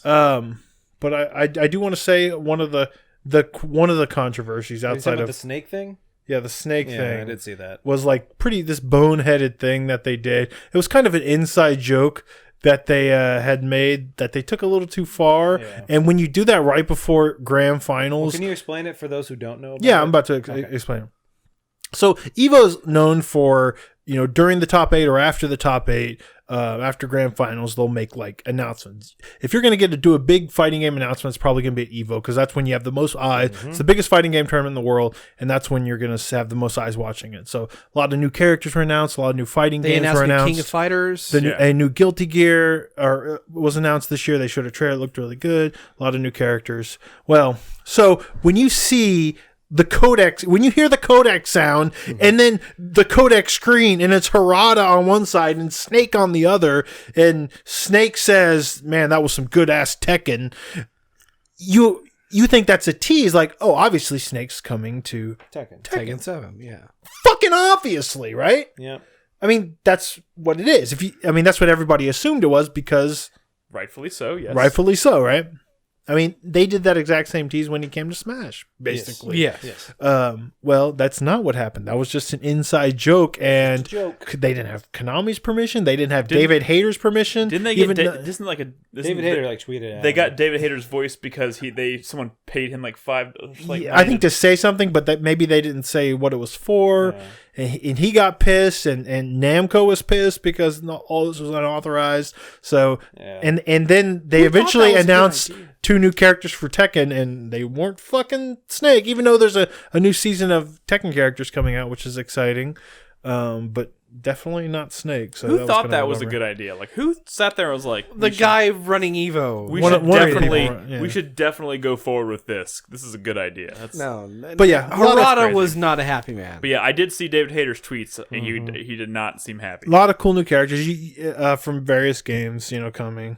You really should see this new Guilty Gear trailer, though. It looks, if you thought Exerd looked nice, this new one looks like crazy. It looks better than Fighters. Yeah, it's crazy. You've never seen like a characters in any game animate like this. It's insane.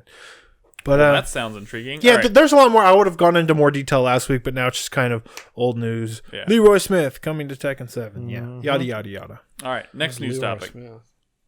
Leroy All right, brother. the ESA has plans to implement rules for disclosure of loot box odds.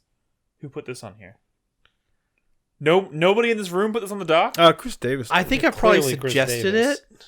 Well, this is kind of big news. The doc because is not for suggesting; it is for actually putting This things was on 2 the fucking weeks show. ago, though. How did this make it into the docket?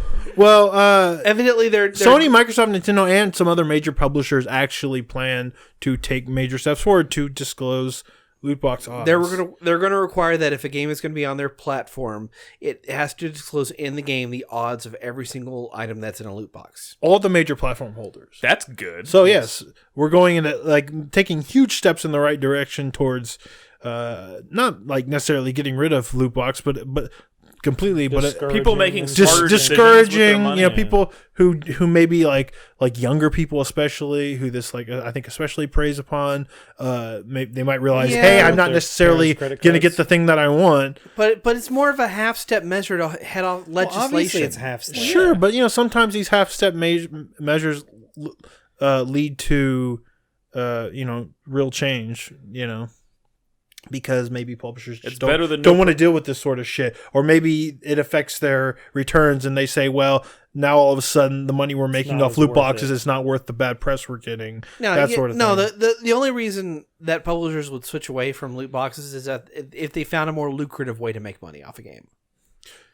It's good for people to point out these sorts of things and to write these articles and to complain and to start real change, because I think another news topic we had was that Rockstar started to hire on a bunch of its contractors. That is a news topic. And I think that's a direct result of, in fact, of them sort of being put on blast by Jason Schreier and other people. Yeah.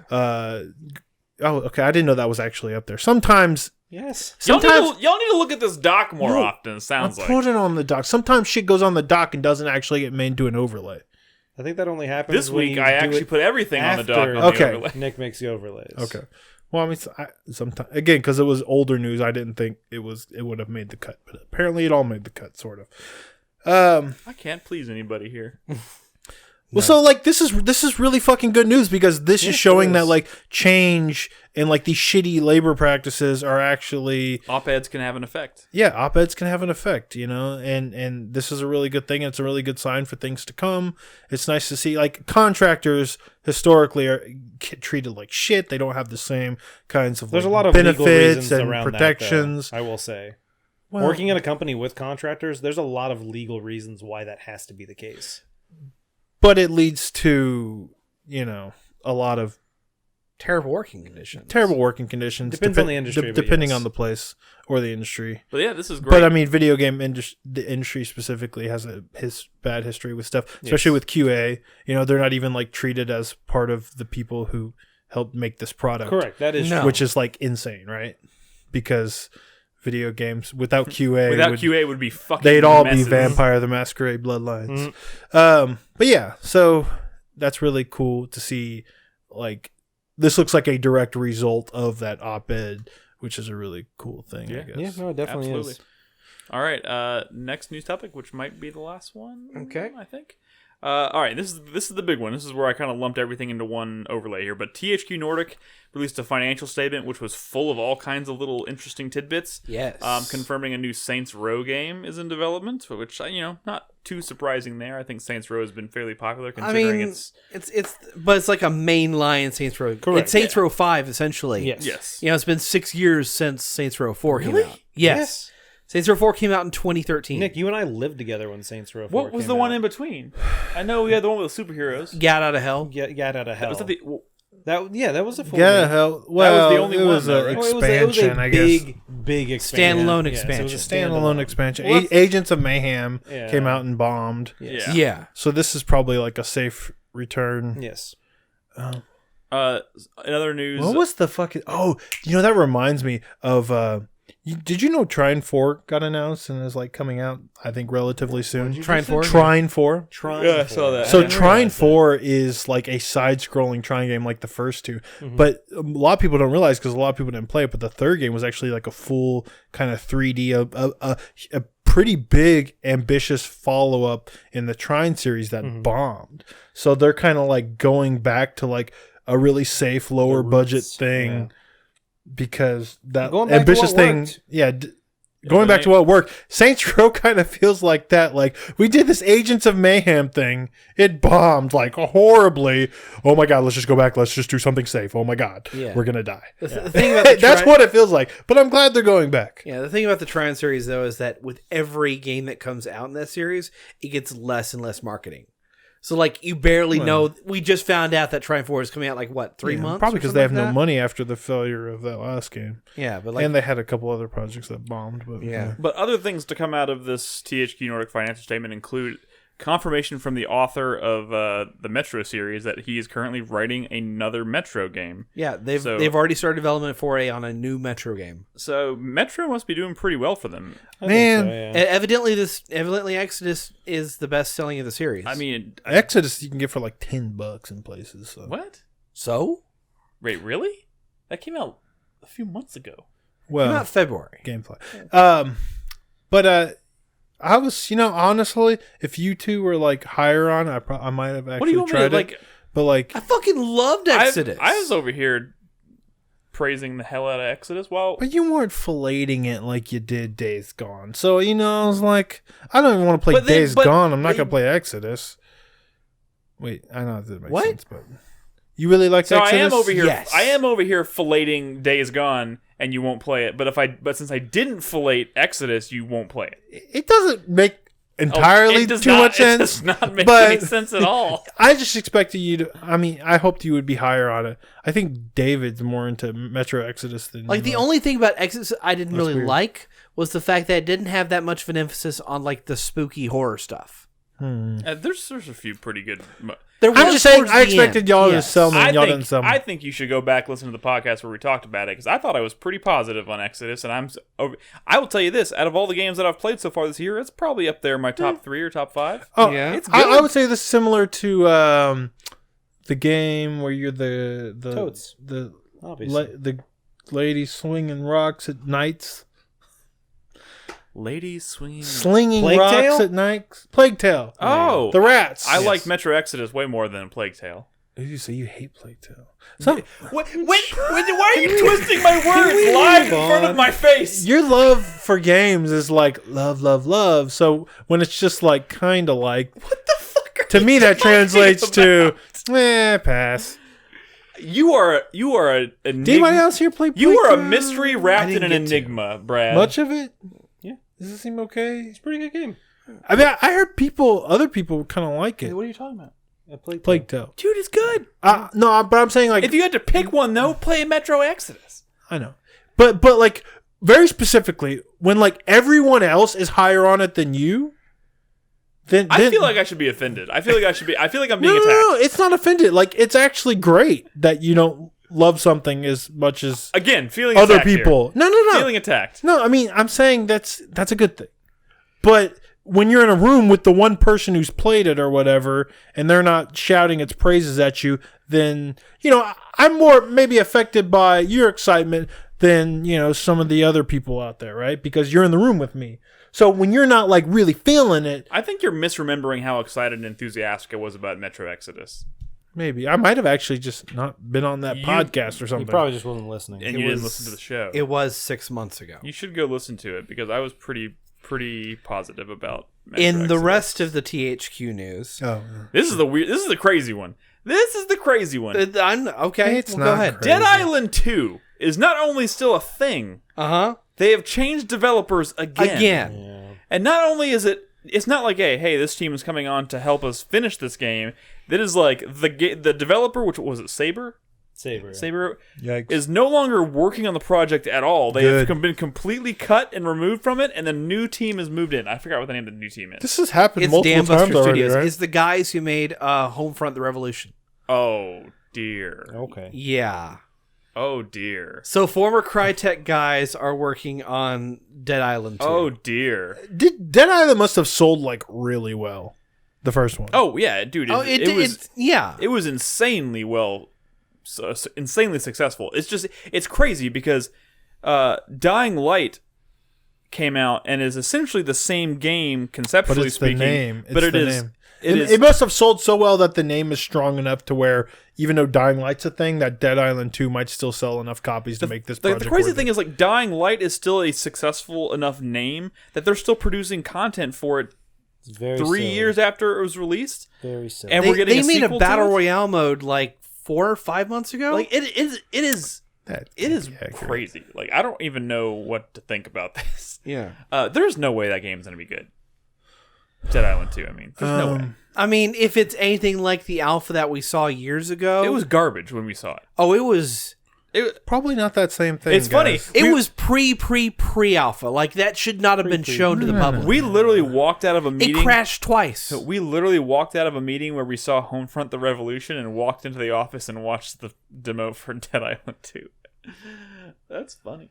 Your headset wasn't working in the demo either. It was the worst Yeah, presentation. it was kind of a mess. Nice. 13 So questions. okay. So Dope. a couple other things going on. Do we care about They are them? expecting to release 2 major AAA titles. Get to the time splitters part of the news. They've got 81 games under development at THQ That's because Nordic, they're buying everything under the sun. whereas 47 were still unannounced by the end of the quarter. So Steve Ellis, who is one of the co-creators of Time Splitters, is now working on the new Time Splitters game that's being worked on right now. That's exciting. If it's an actual thing. THQ has also bought Gunfire Games. So they bought Darksiders. Well, actually, they'll probably be more known for Remnant from the Ashes, right? Which comes out like next week. Yeah. And I think is getting like way better buzz than Darksiders 3 ever was. It's like Darksiders. It's Bloodborne with guns. Darksiders 3 was the game I Meets- was considering maybe playing tomorrow. Okay. it's Bloodborne with guns meets with the art style of Darksiders. I like all of these things. Well, Yeah. Wait, y'all know Bloodborne had guns, right? Bloodborne You're with right. actual No guns. one's right. Dedicated It did Blood, have guns. Bloodborne where you're actively shooting things a lot.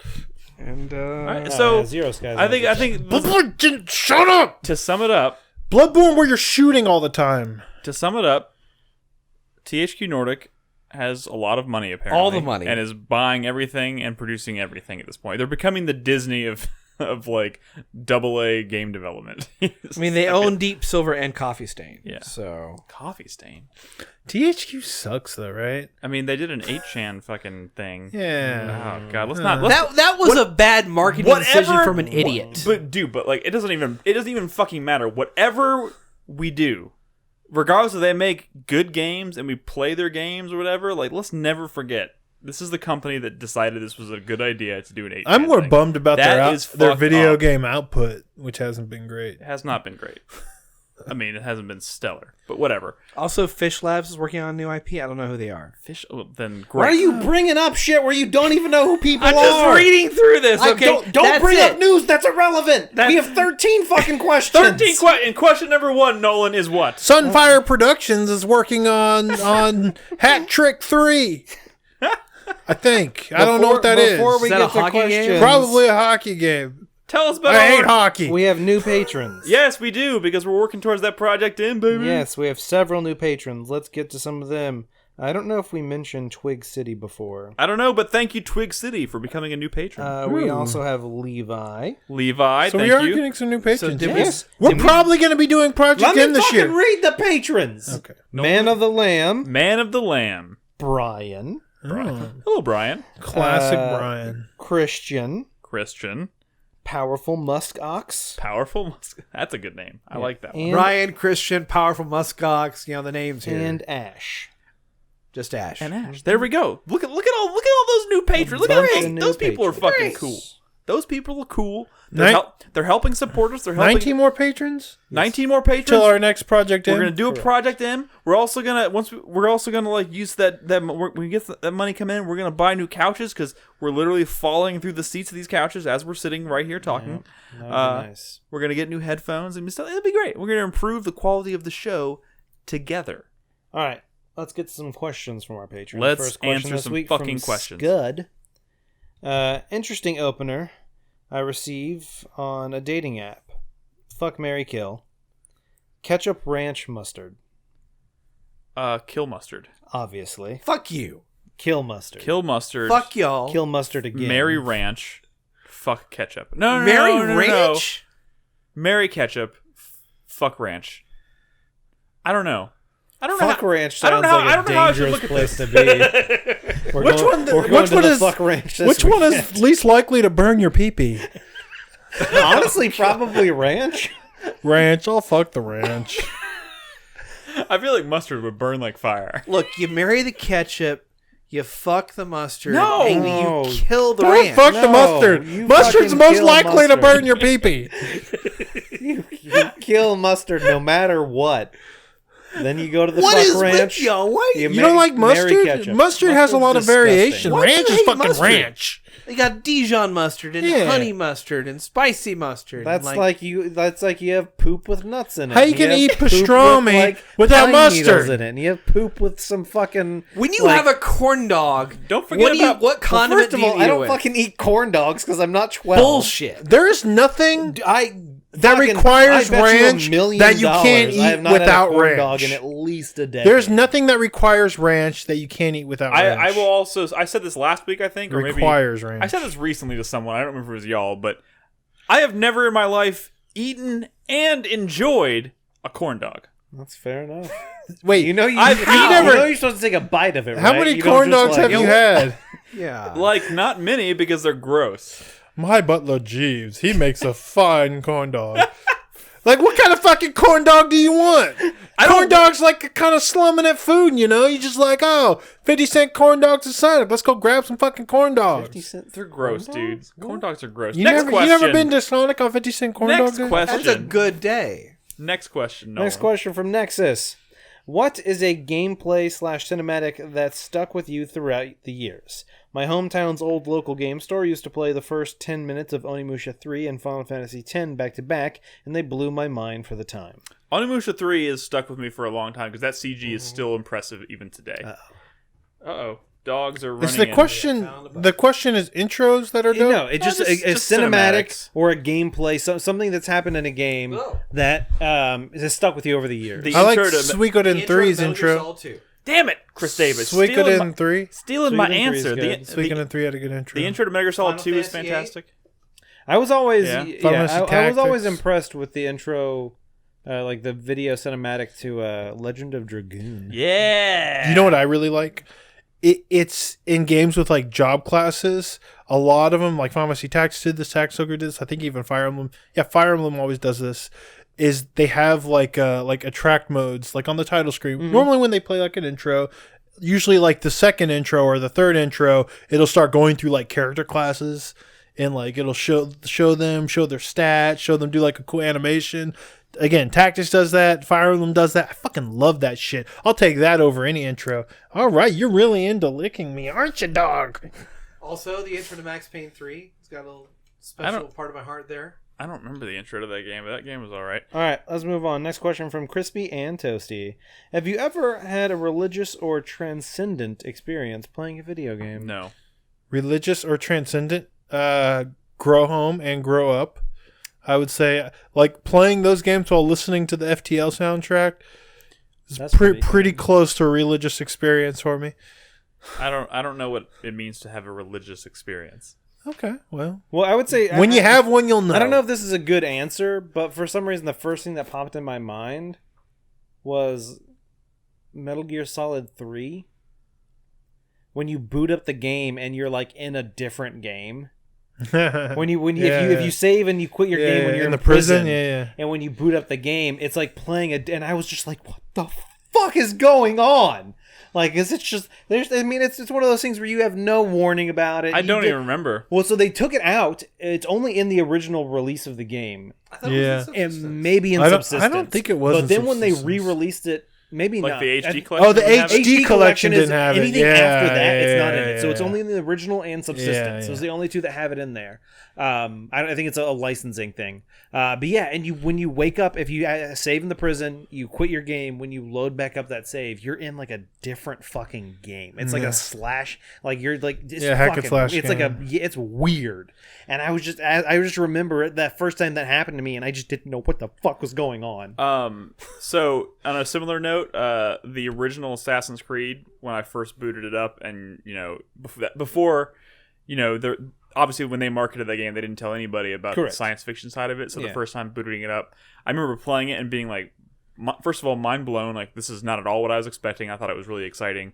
But then I remember for like weeks, because at the time I was working at GameStop and getting phone calls every day, people saying like, I bought Assassin's Creed yesterday and this is not, I didn't get the right game. And I was like, dude, play for like 10 minutes and you'll realize you're in the right fucking game.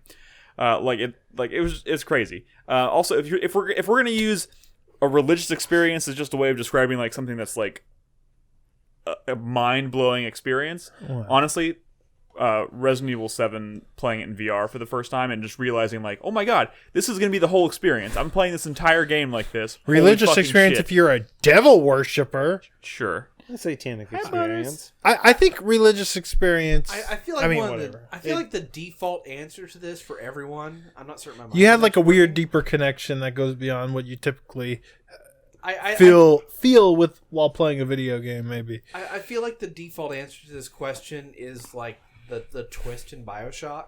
What? I don't know, just that. Oh, that was a good moment. That was a good moment. No, yeah. Well, But for me, like I would say more so like the ending of BioShock Infinite. What's with you and fucking BioShock? It's a fucking great series. The twist at the end of BioShock Infinite was pretty mind blowing for me. That was All right, let's move on. We have so many more questions. Yes. Zero Skies. What animal would you make half your body like a centaur or a mermaid? It can scale to your Kato. size if needed. do I get to Kato. pick the side Yes. of the body? Yes.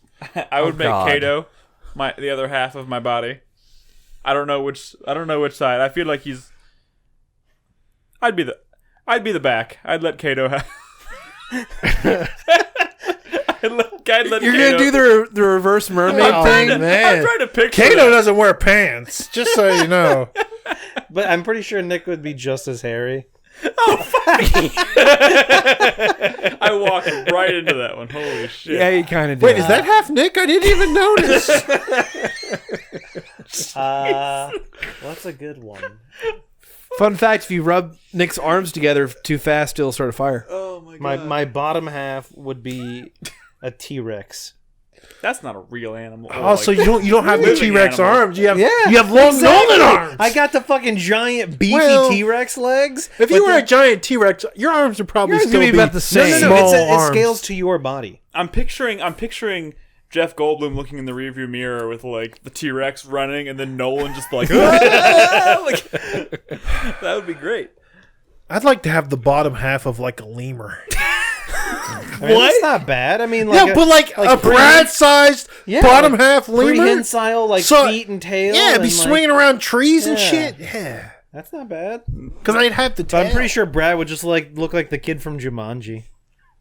Oh He god. turns into a monkey. All right, next question. All right, moving on. From Don Dolan. You get home, no plans for dinner, and you're too tired to go out and pick something up to eat or have it delivered. What's your go-to meal that's quick, cheap, and satisfying to make? I don't. I starve. To make. Go-to meal. I usually just make pasta with some. I usually have like pasta and then pasta sauce, and just like warm it up on the stove and make like cheap spaghetti basically. Mm-hmm. I don't know. Go to. Or a salad. I usually have the makings for tacos at home. Tacos are a good one if you have all the stuff. Yeah. The shells, not tortillas. What? You just have shells? Wait, you're a crispy shell guy? Yes. Yes. What's wrong with that? But like that's fine. But you don't diss tortillas, man. No I'm one not, said I'm it not was. saying tortillas are bad. Oh, okay. It's hard for me to say. Every time I go to Nick, Torchy's, you realize you're supposed to have a crispy shell and a soft one, and then you eat the crispy one over the soft one, so everything falls onto the soft one, and you have a second taco. That's the most. what's the word I'm looking for here? Ingenious. Innovative? Nolan's suggestion I've ever heard. Dude, that's like the best thing to do. You get fucking 2 tacos. Well, of course it's the best thing to do, and now I'm going to do it, Nolan. I didn't answer that question. Good. I would say my wife is lovely, and she always makes lots and lots and lots of food. So there's always like lots of leftovers in the fridge. So I don't really have like a go-to like throw something together snack these days. So for me, it's I do like, and the problem is I don't often have it in the house, so it's not like I can often be like, oh, let me just whip this together. But like, dude, a fucking PB&J. Ooh, yeah, PB&J. Yeah. If I happen to have bread, dude, and all right, all over. I'm gonna blow y'all's mind here. I think maybe, I don't know, but I'm kind of ashamed to admit this. Yeah. I just discovered grilled cheese and tomato soup for the first time.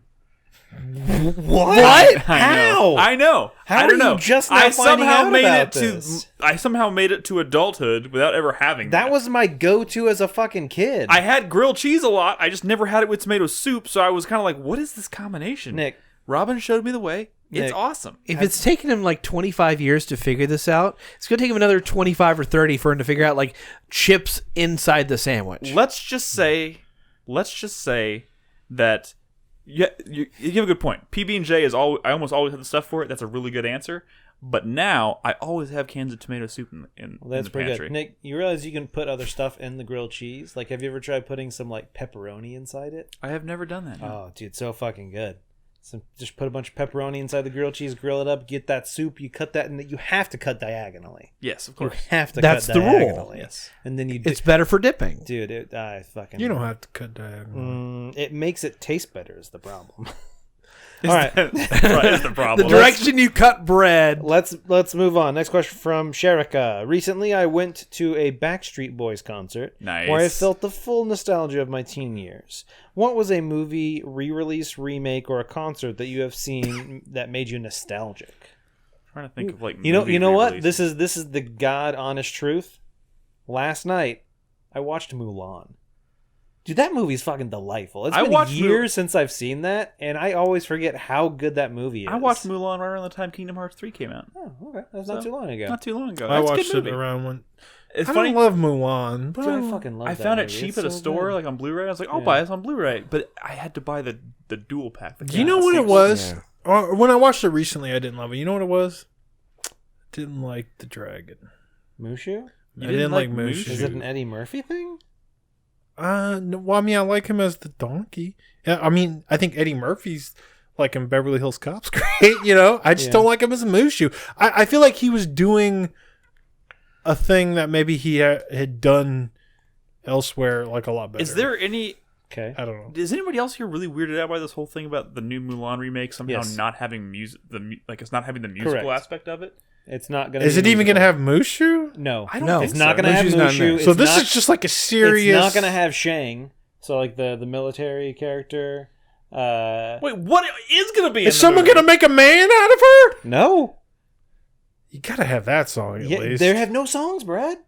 So this is just like a I Chinese epic. I bet they. Yes. I That's bet what they, it's going to be. I bet That's they're going to use weird. the tunes without the lyrics. I don't think they will. And I will say, at the top of my lungs last night, I was singing "I'll Make a Man Out of You." You know what? I It watched can't be lamer than that. They'll probably work it into Lion the King rest of movie. the I soundtrack. don't think they will. I don't know, but there's Has no. anyone seen the Lion So King yeah, yet? so Man of the I Lamb saw is it. We correct. talked about it Mulan last is actually based on a real story. The Mulan Disney film that we all know is slightly different from the story. And Like supposedly incredibly racist. let's not. The get into anime that. movie? Yes, let's not get into that. That in the original story, like she actually never gets found out that she's a woman. Oh, really? And she goes home, and it's not till like her friends from the army come to find their buddy. Like, hey, where's our bud? And then she's like, I'm. But this is still I'm a based woman." on the Disney one, right? I mean, it's don't know. a Disney. It's Disney's Mulan, but Yeah. who so the hell knows? That's weird. Okay. Anyway, Anyway. sorry. Also, to answer the question though about nostalgia, Yeah. Oh, yeah. like I'm trying to think of like a movie that was remade that made me feel like deep nostalgia, and I'm actually having trouble. I wouldn't say remade or re-release, but Lilo and Stitch, like I fucking love that movie. But that's not okay. That's not. Did you see it recently Like or something? I bought it on Blu-ray. But that's not like a re-release. I don't know. I can't think of anything else off the top of my head. No concerts for me, so that's not. All right, let's move on. We got a shit ton more questions still. Illumination. If you could disinvent one thing, what would it be? Mustard. Fuck you. Corn dogs. Fucking haters. I do have an answer to that last question real quick. I'm playing a game called Fail Seal, and it's been hitting certain like Final Fantasy Tactics nostalgia like crazy hard. One, yeah. Crazy hard. I'll say this: when I played the Final Fantasy VII remake at E3, that I didn't think it was going to trigger the nostalgia, but man, I was like, it oh worked. shit, it worked. Yeah. I see that. Disinvent one thing. Disinvent one. I'm trying to think of something I just despise and I just would like to be gone, and I'm having trouble. Dude, yeah, that's the thing. I know there's a shit ton of stuff, and I'm trying to like, like there's stuff that like really annoys me, and like every time. I'm gonna think about this one, and if I think of the answer, I'll shout it out. How's that? All right, let's move on. We got more questions. Next one from Ash, one of our new patrons. Have you ever thought up a game system or mechanic only to see it implemented soon after? My friends and I used to joke we have bugs in our high school as we thought up a few cool mechanics that got made soon after.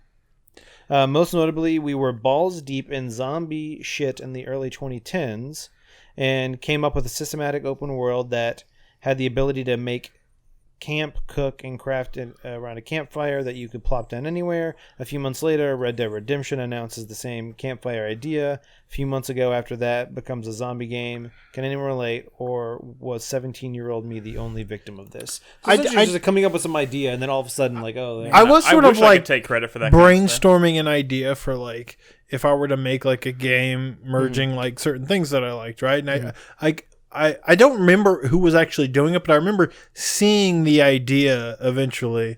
I don't know if the game ever came out, but it was like, how do you take like a tactics game? Like you see all these like grid-based tactics games and they're all like top down. What if you tried to like translate that to like a side-scrolling thing? Like tried to do like a Castlevania or something, but make it like a tactics game. So like SteamWorld Heist? Not like SteamWorld Heist. Like literally like grid-based Final Fantasy Tactics. How do you turn that into like a side-scrolling game? You just view it from the top down? And I was trying to like envision how that could work, right? How could you take like Symphony of the Night and make it turn-based? And I eventually saw like a game like trying to do that exact same thing. And I was like, oh, that was that thing I was trying to figure out in my head, and someone's actually trying that. That's weird. No, Grim Grimoire is like an RTS. I definitely... And it's one of those things where I think often, a lot of the time, a lot of people have an original idea that someone else has had before or has afterwards. You know, it's one of those things where we are all like creatures of habit. We all kind of have brains that work in similar yet different ways. So it is very common that you kind of have like, oh, wouldn't it be cool if... And like, someone it's only a matter else of time. Someone definitely will have has idea. that same idea. I can't think of any off the top of my head. Or someone will figure out the best way to execute it. There are definitely some I know that I've had before, but I can't think of them off the top of my head. Good question. You know, to answer the question, SteamWorld Heist is a decent implementation of like a turn-based thing and a side-scrolling thing. You know, I feel like I could. The interactions are. I feel like I can now go back if I wanted to and answer the last question about something I would uninvent, but I'm afraid it would probably end up getting a little too political. So I'm just going to Donald Trump. I'm going to uninvent Donald Trump's mother's womb. That's not exactly what I was going for. But you can go with that. That's fine. Say it, Nick. Go ahead. Say it. Good. Look, we're losing all our conservative viewers. All our MAGA hats are closing the page. Good. Fuck them. I'm sorry. Jesus, Nick. You can't be political and a streamer. No politics and streaming. Yes, exactly. All right. Next question from Kevin. You break into someone's house. That's a good way to start. Just telling us to do it. I'm going to disinvent That's broccoli. just the end of the question. But instead of stealing something, you just want to greatly inconvenience them. What do? I would replace all of their batteries with dead batteries, including the replacements that they would try to use. This is like Amelie. Have you ever seen the movie Amelie? Yes. That's exactly what she does in that movie. Yeah. Oh, She does do shit man. like that. Amelie. That's a good movie. I haven't seen that in a while. She replaced the shoes with like a half size too small or whatever. Yeah. That's ingenious. Yeah, that's a good one. Doing something like that where you replace their clothes with like either too big or too small or something like that. I would take every Somebody's been replacing my clothes with the exact same ones, but just a little bit smaller. So this is no holds barred. There's no chance of us getting caught, right? Yeah, correct. Okay. A friend of mine and I had plans for years. We never ever did it. We were going to break into my friend's garage and then open his car up and fill it to the brim with packing peanuts. That's not just the absolute. That's a big fucking inconvenience. The whole point of this is it's a minor inconvenience. It's supposed to be something that's like almost like you don't notice it. You know, it's just funny. like what the fuck. This is kind of the opposite direction. But when I was younger, I wanted to as like a you sort of got like a pranking and stuff and like toilet paper house. There was one time I was like, what if we did something like totally weird, like we mowed someone's lawn in the middle of the night. Like they're gonna come out and be like, "What are you?" I mean, thanks. But like, I would go into someone's house and I'd move like everything. Yeah, that's everything. Like, everything that is not like 3 inches secured just somewhere. I would move bit. it like an inch or like 2 inches or something to the right or something. Just consistently, so that everything looks a little bit off. Everything. You go into the house and you take all their forks. What the fuck is up with You're not thinking big enough. Yeah. So You're not thinking big enough. I think of someone's house and kidnap their children.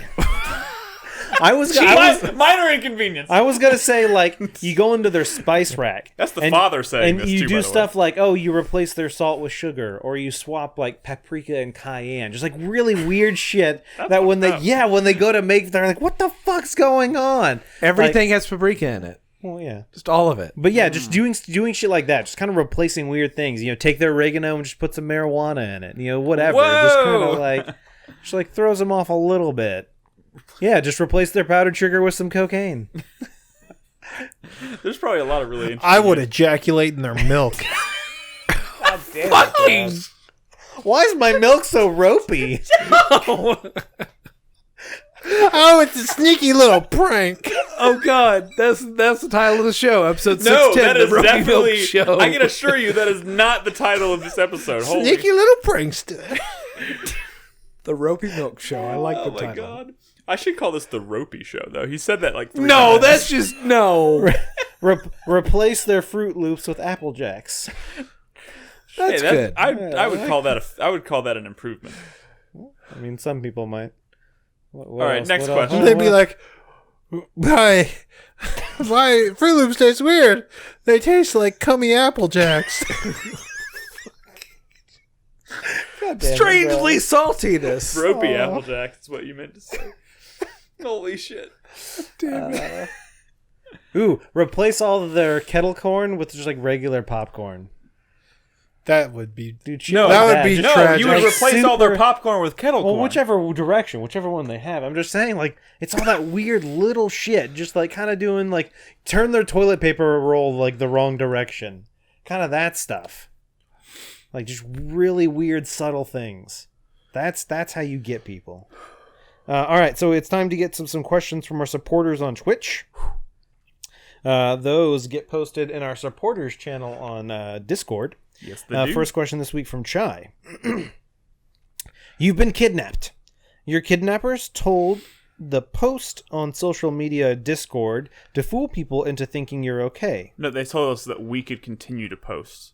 Oh, okay, sorry, gotcha. On social media. Your kidnappers told to post... Okay, sure. What do you post on the 4Player network community knows to spring into action without making it too obvious? P.S. First of all, do we think the community would spring into action? Probably not. Would it be like it'd be on our Discord or Twitter? Yeah, Twitter. Whatever. They say social media, whatever. Let's just say Twitter. Most of us use Twitter more. So on Twitter, I would do the Time 100 thing. So every line in a tweet the first letter would spell out a word. But do you think people would catch on to that? I don't think so. People do. People do. You gotta say something real out of character for yourself. I hate the Division. That's what Chris Davis. That's not my safe word. No. If you ever see me tweeting about how much I love corn dogs, please come save me. Holy shit. Yep. What if you just have recently discovered corn dogs? I mean, it's really easy when it's like everybody assumes that you love all these things. Like, if he ever says he hates Jason Bourne, he must be in trouble. If he says he hates Dexter, he must be in trouble. You know what? You're probably right. If you ever see me say any of those things, please call the police. He must be in trouble. Nick, how do you feel about hot dogs? I mean, they're okay. I'm trying to think. Maybe it's the hot dog part of the corn dog you don't like. No, it's actually the cornmeal around or whatever the hot dog is easily my favorite part of the corn dog. You got to get like a nice fresh corn dog, not like a one from frozen shit. Good lord, gotta have the right experience. All right, let's move on. What was the question? No. Scud asks, what video game trivia category would you be thrilled about at a local pub trivia? What category would you absolutely dread? Video games would be the good category. Yeah, I feel like Brad would just need the basic video game category. You're saying like the problem with that though is that the question will be like fucking Madden. I mean, yeah, anything like so sports like Atari would be bad. MMO related stuff would be bad for me. Yeah. It depends on the quality too. Pre-NES would be bad. I've definitely been to some like trivia like pub stuff that it's like, oh yeah, there's some general, but there's been some where it's like super fucking like deep and like just like the most ridiculously tough questions, and I'm like, I don't know how anyone would get these, like unless you're like the fucking expert on that subject field. Yeah, like the last question is like, which quarterback in 1974 ran for 296 yards and whatever? No. Those aren't the kinds of questions. I mean, that doesn't sound like a video game that our question. generation would fucking know. Yeah, they said video game, Chris Davis. Yeah, video games. Well, I know in like Tecmo Bowl, like fucking Bo Jackson and Walter Payton were like so overpowered. You know what? So the more we talk about this, the more I'm realizing as much as I feel like I know about video games, I probably would do poorly at any category. Because like when you start getting into like trivia categories, so that was the second part of this question. The first part was, what would you be happy? Like video game category that they're like, oh, this is the category, and you'd be like, yes. I mean, I feel like if Resident Evil was a category, I would be pretty good at it. Mm-hmm. Yeah. You think that, but then they're going to ask you the most fucking obscure... Anything, any topic I think I would be happy about. In Resident Evil 2, how many typewriter cassettes are in the second level? Like, they ask, like, the most random shit. Yeah. I know. That's what I'm saying. I mean, don't get me wrong. The question was, what would you be thrilled about? It didn't say, what would you be good at? So, yes. There we go. Like, I might get excited for a Metal Gear Solid, like, round until they start asking the most obscure, like... Maybe horror games. I feel like horror games would be a fun category for me. I would be terrified of any MMO related. I already said question. That. Yeah, I mean, I'm in the same boat, even though I'm playing it. All right, let's move on. Next question from Thorax: what was the most interesting thing you've forgotten about you found while cleaning? Ooh, that's a good one. Interesting thing that we've forgotten about, like so you forgot you had this or whatever, and then you were cleaning up or doing something, and you found it, and you're like, oh shit, I forgot about this. I feel like. It's never been anything really interesting. Oh, I definitely have. I'm trying to think now. I definitely have. You're like a neat freak, Nick. Maybe. I mean, that's not an insult. That's not an insult. That just means you got to be like a certain level of like slobbiness to like find something you completely forgot existed, or like clutter. Well, it's not necessarily that. Like, I think I'm fairly like neat, but then there are definitely times where I literally will just have like a box of random crap.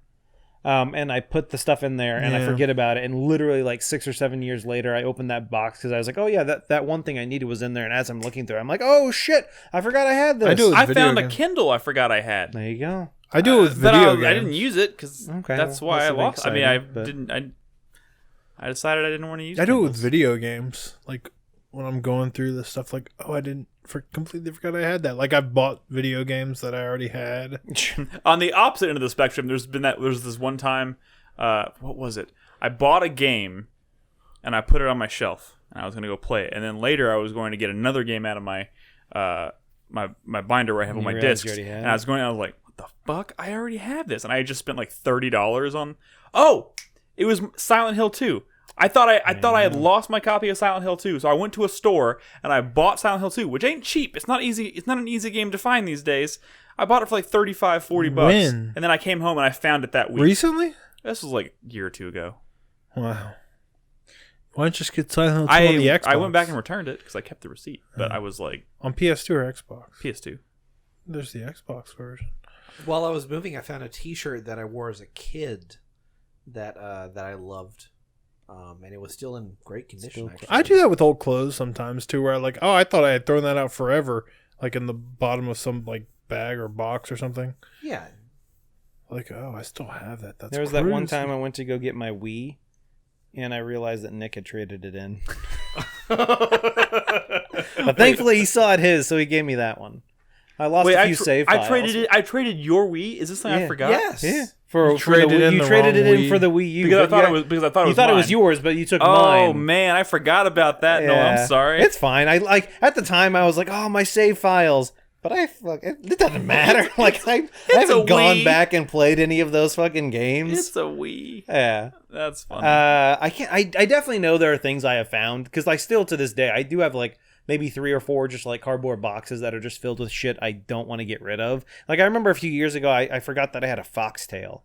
And that's not like a furry thing. If anyone doesn't know, a foxtail is. I'm glad you clarified because that's what I immediately thought. It's a ball with a like almost like a baseball sized ball that has like a tail attached to it, and it's generally used in games. You put it in your butt and exactly. Yeah. So you can either swing it like a slingshot to throw it, or you can throw it by the ball, and it's a game you can play. If you Google foxtail, I'm assuming that's the first thing that comes up. Nope. I buy a lot of I buy a lot of like art and stuff and posters when I go to like PAX and E3 and stuff. And there's been plenty of times where like I'm going through like my storage and stuff and I find like a poster that's like really awesome that I completely forgot that I had. That's apparently a foxtail is a type of like weed or grass or something, so that's the first thing that comes up. Yeah. All right. How many more questions do we have? Hold on, I'm trying to see if it's a 1-word or a 2-word thing. Oh, no, definitely the wrong stuff comes up first. Make sure safe search is on. You said foxtail. I thought foxtail game. You said foxtail. I thought butt plug, and then you described there it you go. If you Google foxtail game, then it starts coming up. But there's also like apparently still a furry game. Yes, it's like this thing. Yeah. Oh, that you want to catch it on the orange or whatever? Yeah, depending on how you catch it, you get like points or whatever. Yeah. I've never seen that before. Yeah, so I have one. It's downstairs still. I remember because I had forgotten I had it in a box. And I opened that box to find something, and I was like, oh shit, I forgot about my foxtail. I also found my TI-82 in that box. Oh, I found a TI-83 once, then I was like, this thing is completely We let dead. Henry play with a TI-86 or something. Did you ever play back in high school on the TI-83 Plus? Do you remember that people would make games for it? Yeah. And you would trade and there was like I don't know if y'all had it in y'all's, but we had like a pimp game. No, we did not. Nolan, please tell us more. Yeah. Pimp Wars, was it? So I can't remember. It was something like that. So you literally played as a pimp. This is like, for those, I'm sure most people out there know of TI-80 whatevers. Yeah, I mean, they're that sounds familiar. graphing calculators, so you use in high school generally. But someone had created a game where you were a pimp and you were going around and you had to like fight off other pimps and stuff. Like, dude, that was... You were dealing... Yeah, dealing drugs and shit. Yeah. When I was in school, we used abacuses. Brad's old. Next and final question, finally... from Biohunter. Was at Best Buy to get a monitor yesterday, and I was tempted to get a Switch. I decided to pull a Futurama and flip a coin to decide whether to get it or not. In the end, I got it. So the question is, have any of you ever decided to get something on a chance or a coin flip? Well, I will tell you, if you were stuck between two decisions, as soon as you flip a coin, you already know which one you want it to land on. So generally, I'll just if you really know what you want to do. Like, it's not one of those things where when you flip the coin, most of the time, you're not going to be like, oh, well, it landed on this. Like, you know, like in your head, you're like, come on, Tails, come on, Tails, come on, Tails. And you also know pretty quick if you flip the coin and it tells you the answer, and then you're like, I'll do it again. Yeah. If you do that, you know you've already made your decision. It's like you land Tails and you're like, nope, heads. I'm pretty sure I flipped a coin when I was sitting there, because I've told the story before about how when I was buying my PS3 for the first time and it was $600, and I sat there and I like put my credit card like in the machine and like it was all queued up and everything because I was buying at the store where I worked, so I literally queued everything up and I was like, put it there, and I was like, And I do this, and I'm pretty sure I pulled out a coin and flipped it, and I did it like 3 times, and then I swiped the card. Well, that's what I'm saying. So you already know what you want it to be. I already knew it. I What's just needed. I needed fate to tell me it was right, and it told me no. And I did it anyway. and you were like, "Fuck fate! Fuck this! I got it." What's up, Brad? I can't remember. What was the question? Have you ever done something on a coin flip? Essentially, It's something important. Something not important, not necessarily. Just more than just, "Am I going to eat the Snickers bar?" You know what I'm saying? Just something kind of like... I don't think I've ever actually done anything based on a coin flip. 2 years later. He's talking about his kid. Yeah. Oh, God. Oh, God. I can't think of anything. All right. But yeah, so that's all the questions from our patrons and our supporters on Twitch. Thanks to everyone for those questions. Like Nick said earlier, if you are a patron at the $1 tier or more, you can ask us a question on Patreon. We post a thread in there every week before the show. And if you are a supporter on Twitch, you will have access to the supporters channel and discord.gg/4player, where you can ask us a question there. That's correct. Also, if you're a supporter at the $3 tier or higher, you have access to the Supporter Spotlight channel in Discord, where you can fill out a short questionnaire. There's a link that's pinned to that channel if you want to fill out take the short questionnaire. There's a few questions in there about, where you're from, what kind of video games you like, that kind of stuff. We will pick your one response every week, and we'll read the response. This week, our Supporter Spotlight is Blobly. Blobly, who I saw in chat. He actually resubscribed on Twitch tonight. I've not seen at some point. Blobly in a while. He was here a while ago. I'm not sure. Literally, that was before we hit record in the first segment. So I don't know if he's still here tonight. But he was at 32 months in a row. There he is. Or she. I don't know. He or she. They. I think it's a he. Blobly is our supporter spotlight tonight. Did not say where he's from. They. Disappointing. Wait, what are you saying, Nolan? Just say they. If you don't know if it's a they. If you don't know what they prefer to be referred to as, say they. Well, I'm looking at his email, and I think his email kind of gives it away. Anyways, thank you. See, I guessed correctly. He did not say where he's from. I'm pretty sure 99% of the time you say he anyway. You might be right. Yeah. All right, I'm not great at this, okay? Leave me alone. It's fine. So, again, we ask about 8 or 9 questions on here, so of course we're not going to read all of the responses, but I'm going to pick 2, and then if your name comes up again in a future show, I'll pick 2 different questions and read your responses. So you could come up again in a future show. Again, if you want to fill it out yourself, if you're a supporter on Twitch or Patreon, go to the Supporter Spotlight channel in Discord and click the link that's pinned in that channel. We asked, what is one interesting fact about yourself that you would like the community to know? And Blob Lee said, I'm currently playing through a massive JRPG marathon, a genre run of over 250 total JRPGs, all tracked in a tidy Google Doc. Blobly. Shareable link available upon request. I kind of want to see that doc. Where Are you you at, playing Blobly? all 250, or you're playing a selection of that 250? It sounds like he's planning on playing all 250, and he's All 250 what? JRPGs. That's what I thought I said. You're going to be 50. He says all of them. He says all of them. Where are you, Blobly? Yeah, how many have you played so far? 7. Anyway, actually, here we go. He says, it's been well over a year since I've I started. thought Blobly played some Suikoden games. Let me get here. It's been well over a year since I've started in November 2017, and I only managed to finish around 58 so far. That's still like In a year? In a year. That's impressive, actually. I'm guessing he's like 2 years? booking it through these games. Hopefully I'll return to discuss each of these games in about 10 years.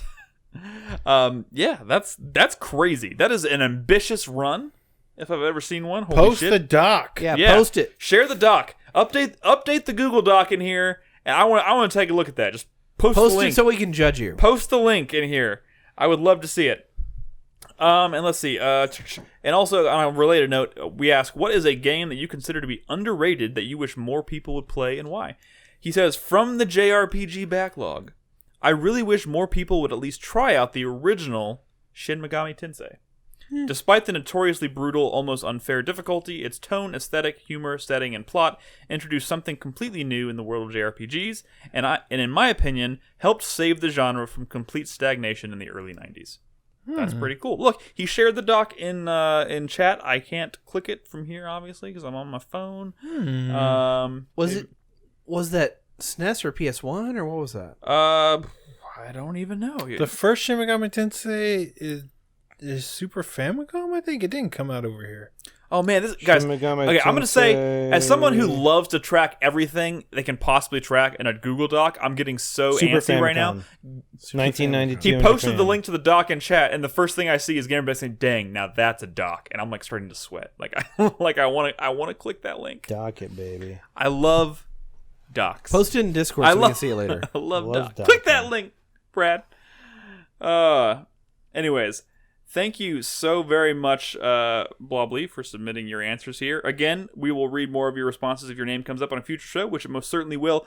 Ooh, look at this. Oh, he's not even using like a spreadsheet. Oh, God. He's using like a Word doc. 5.5 to Dragon Quest V? You know, yeah, you can just make Wait, are those hours or ratings? I think these are ratings. That's pretty harsh on some of these. Oh, no, the time is in the third column there, so that's how many hours he spent playing each one, it looks like. Oh. Hot damn, he's played through that many Persona games? He's beaten Tales games in less than 25 hours? This is bonkers. Star Ocean Second Stories. But I'm going to be honest. This is a really impressive list, and it's a really impressive doc, but it's driving me a little crazy that it's in a Word doc and not in like a spreadsheet. That's what I was going to say. But he rates pretty harshly. Breath of Fire 3 so far is the highest I've seen, I think. Maybe. Breath of Fire 3, was that... That's PS1. I think Brad, they can't hear you when you're talking so far. Get back to Show us the dog shit titles. Show us the dog shit titles. Go back to chat. Brad, Brad, this is a podcast. Mission 3 is 7? Brad, you got to get back over here. This is a podcast. You got to get back over here. Get on the couch, Brad. Anyways, thank you so much for your responses. Again, if you're a supporter on Twitch or Patreon and you want to answer these questions so we can read your responses, first, support us on one of those outlets, and then go to the supporter spotlight channel in Discord at discord.gg/4Player, and there's a link pinned in that channel. Just click it, and you can fill out the answers. And I'll pick one at random every week. So now it is time to wrap up the show with a 4-Player Minute. We all know what that means. Hype, sweat, thank you, and fuck you. Brad, are you ready to go? Yes. My hype goes to a new Kickstarter game that I think it was Prince who clued me into today. The makers of Wandersong are making a new game, but also some of the people who worked on Celeste and Night in the Woods are also helping out. And it looks pretty cool. I really like Wandersong. It seems really cool and colorful. It's called Chicory, I think. Chicory, I think. Is how it's pronounced. It looks really cool. So look that up on Kickstarter. CHICORY. My sweat goes to Mega Crit creators of Slay the Spire announced on Twitter today that the fourth character is going to be released in the beta branch September 9th, which is like maybe the same day or right around the same day that Monster Hunter Iceborne comes out. So those are both coming out in the same week, and that's like crazy for me. I don't know what I'm going to do. And I'm still going to be playing all these games that are coming out this month, which is like secretly a crazy amount. You're still going to be playing stuff from July. We did run a poll to see what game coming out this month people are most excited about. It looks like people are really pumped I ran the better poll about Control. Shut up, Brad. Yeah, you picked 4 Nick games. Dude, I picked 4 high-profile releases, bitch. Mm-hmm. Yeah. The fuck? You're not allowed to be... Was Rebel Galaxy Outlaw on that list? No, it wasn't. No. It was on my list. You're, yeah. Oh, fuck y'all. Not only did you not make Control, you haven't even played Max Payne 1 and 2. Dude... I'm just kidding. Hey, I'm never picking up Max Payne ever again. Okay, you ruined it. You're only insulting Remedy, not me. Sure. My fuck you goes to this new game I have on my Switch called Failseal Arbiter's Mark, which came out on Steam early this year. I kind of waited on the Switch release because, you know, it's a Final Fantasy Tactics style throwback, and it's kind of nailing a lot of the things that make Final Fantasy Tactics really intriguing for someone like me. The reason it's my fuck you is because I waited for the Switch port, and it doesn't seem like they did anything to compensate for the fact that the text is way too tiny. Way too tiny. Like, I think maybe like the dialogue text they adjusted the size of, but everything else, all the little menus, all the little numbers, like everything is so tiny that like not only do I can't really handle it in handheld mode almost at all, but really only on a monitor, like sitting directly in front of a monitor, can I read a lot of that stuff. There was like a character creator where you can like customize, like, oh, pick their face, pick their outfit, pick their hat. It was so tiny, I just couldn't even see what I was doing. And when I finally got it up on a monitor and I was looking close up, I was like, oh, that's the face I put on that character? Like, what? She's making a goofy grin. That doesn't work at all. So, like, that's such a bummer. Like, if you're going to do a Switch port, know that it's going to be played in handheld mode. You have to do something about the text size, which is a bummer because the game seems really cool. I'm going to play more of it. I'll talk about it next week. Like I said, that was one of my big problems with Dragon Quest Builders 2. Yeah, is the text on the Switch is way too fucking small. Some of this makes Dragon Quest Builders 2 look huge. Especially for a fucking game that is not voiced and there's a lot of fucking talking. Having text that small, and like, there's also times when that game has like a little pop-up. It's like, hey, by the way, this is a tutorial of how you do this thing, and it's even in this tiny fucking box. And you're imagine even smaller than that. Did they have someone released an adapter for the Switch that's a giant... magnifying glass? Can I buy that? Like the Game Boy accessory? Yeah. My thank you for this week goes to Mike Ross, who yesterday streamed a couple hours of him deciding, who hasn't streamed, and he doesn't really stream anymore. He hasn't streamed in a long time. Mike Ross famously kind of disappeared off the FGC.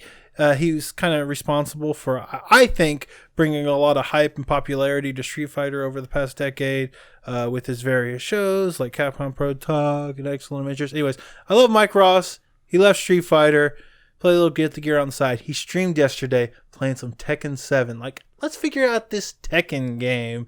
Playing some Marduk for a couple of hours, mostly screwing around in the practice mode. And he says, like, he's going to take it seriously, going to try to get into it. So Mike Ross is, like, my favorite dude in the FGC. Tekken is obviously my thing. It's, like, a dream come true. Hopefully it sticks, but it's very exciting for me. Mike Ross. Bitch. Cool. All right, my 4-player minute starts now. My hype is for Rebel Galaxy Outlaw. Everything I saw from... it was a game I've been hyped for, but I was kind of riding low on that hype train. But now after seeing some footage, I'm like, God damn, I want to play this game. And everything you said today, Brad, only makes me want to play it more. Yeah. My sweat goes to Dragon Quest Builders 2. I have finished the story, but there's still a shit ton left for me to do in this game that I want to do. And it's just one of those things where I think the problem is I kind of went from story mission to story mission too quickly, and I didn't spend enough time kind of like, oh, let me build up my town a little bit more, and let me do this. And let me ask you something. You got this on Switch, right? Yeah. And you'll probably be done with it, like, relatively soon, right? Digital. Fuck. Sorry, Brad. I got it digitally. Trade switches. I didn't have the patience. No, I need my save. Obviously. Yeah, he needs a save file. Oh. Because, yeah. Sorry, Brad. Fuck. My other sweat goes to the fact that I kind of want to play an older game that I probably don't need to be playing. But just this month on PlayStation Plus, Sniper Elite 4 is free. And yeah, I kind of want to play... Yes. It's kind of a guilty pleasure. Yes. No, I fucking... Sniper Elite, I played so much of the original one because that game is so fucking satisfying. That came out of left field. Plus right now. You ever played it? I did not Shoot see people that. in the nuts! Dude, yes, and it zooms in on their fucking balls. Yeah, they explode. Yeah. Dude, that game is so... And when you make that really... I mean, don't get me wrong, you've fun to dick around, but when you make like a really hard shot in that game, it's so fucking Is this like the equivalent of just playing Siphon Filter because you like to watch people like catch on fire when you're like... I mean, a little... quiet. The thing about the shots that you nail really well in Sniper Elite is that they build that up. Oh, yeah. They just like make it slow-mo and there's like really building up like shepherd's tones and things like that.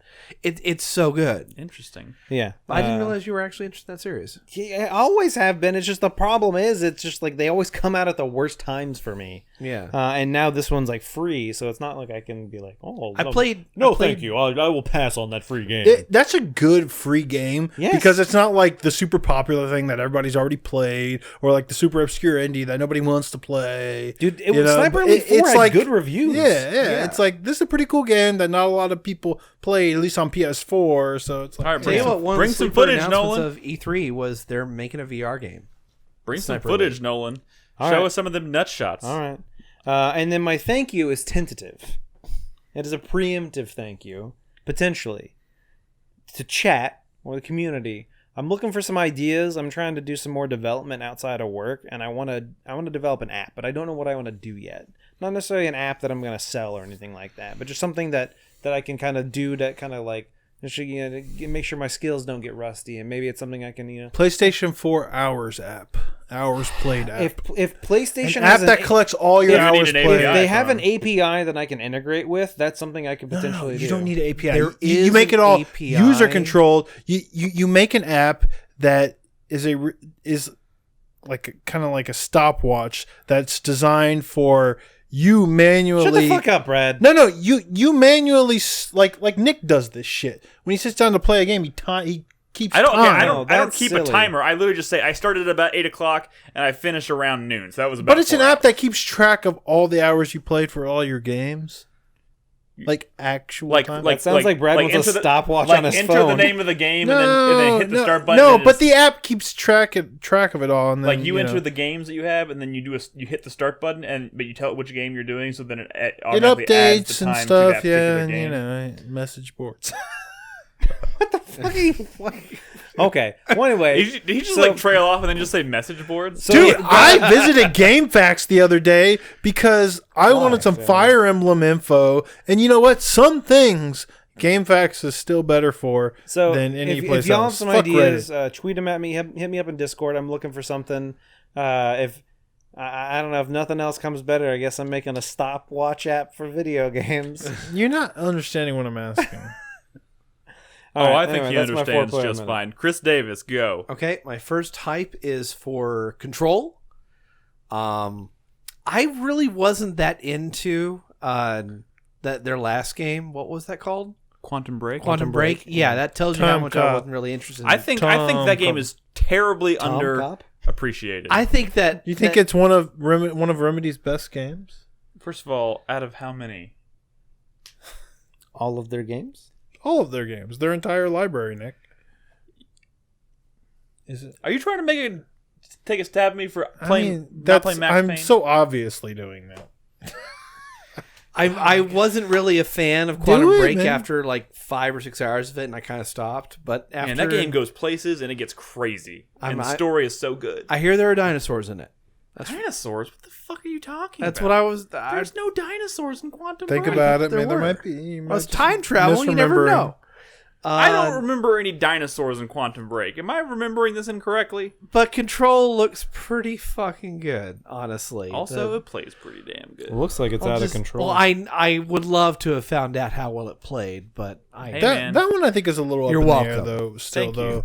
Like the full scope, like I worry a little bit about the way they were kind of talking about that game when it was first announced, about it being like kind of a smaller scope. Don't expect like an Alan Wake sort of thing. I did not get. I got the impression from. I'm not talking about the impression. I'm literally talking about what they said. I know, and the fact that it's like published by 505 Games, and they don't usually do. I know what you're talking about. They talked about it being smaller in scope. I'm just saying when I played it, that map was huge, and I was like, okay, hey, I hope it's fucking cool. So. I like Remedy. My second hype is for Black Mesa.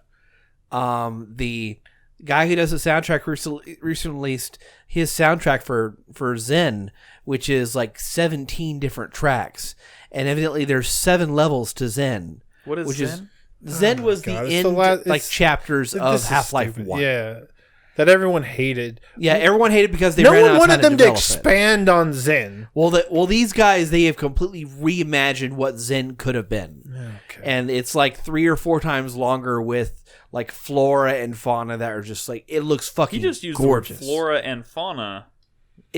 I will show you a trailer and it'll make you go, whoa, this looks fucking great. And Black Mesa's Zen is supposed to be out. What they could have done is made Zen shorter. Fuck that. No. It looks so good, man. It looks so good.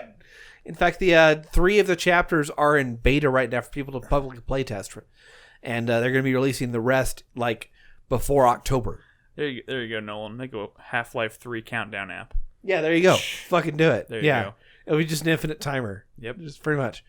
My third minor hype is for a game I'm probably going to be talking about in September and nobody cares about. It's called Daymare 1998. I've heard of this game. Is it actually going to be good though? I mean, I don't know. Long story short, it's basically Resident Evil 2 done by an indie team from Italy. Mm-hmm. But it had guidance from like the director of Resident Evil 3. Which is your favorite Resident Evil. Which is my favorite Resident Evil. So that kind of sounds like an interesting game. And there's actually a demo out there you can play right now. Though. Jesus Christ. It's kind of cool. There's a whole story behind it. It's actually really interesting. It's like a... Or at least I find interesting. You know what I'm predicting? Well, first of all, I hope this is good. Because if it's good, I'll play it. I'm predicting, though, this is going to be this year's Get Out. Indivisible. I mean, you never know. And then my fuck you of the week goes to EA. They announced a new Need for Speed the other day. Need for Speed Heat. And there's like maybe 5 seconds of actual quote unquote gameplay racing in there. And the rest of it is fucking nothing but marketing, like racer culture hype bullshit. Oh, yeah. It's like there's no way to announce a game that is coming out in fucking 3 months and will be gold in 6 weeks. That's coming out in 3 months? November like 6th or something like that is when it's coming out. Oh, well, like what the fuck, EA? I bet. Well, I was about to say maybe they'll show it. I mean, it's fucking EA. Don't be surprised. But like still, EA makes dumb decisions. So yeah, that's I was like, maybe they'll show it at Gamescom, and I was like, that doesn't seem like a good fit. I don't know. It should have been shown at. When is Gamescom? They've shown a Need for Speed. When is Gamescom? Before. Gamescom's this weekend. I have a feeling Gamescom's gonna have some big announcements. It probably is. Dragon's Dogma 2. All right, there you go. November 8th, same day as Death Stranding. Oh, great! They're sending that to die. Yeah. My 4-player minute starts now. Hype. What do you want? Do you want a video game hype or a non-video game related hype? Yes. I want 4 hypes. No. Annabelle.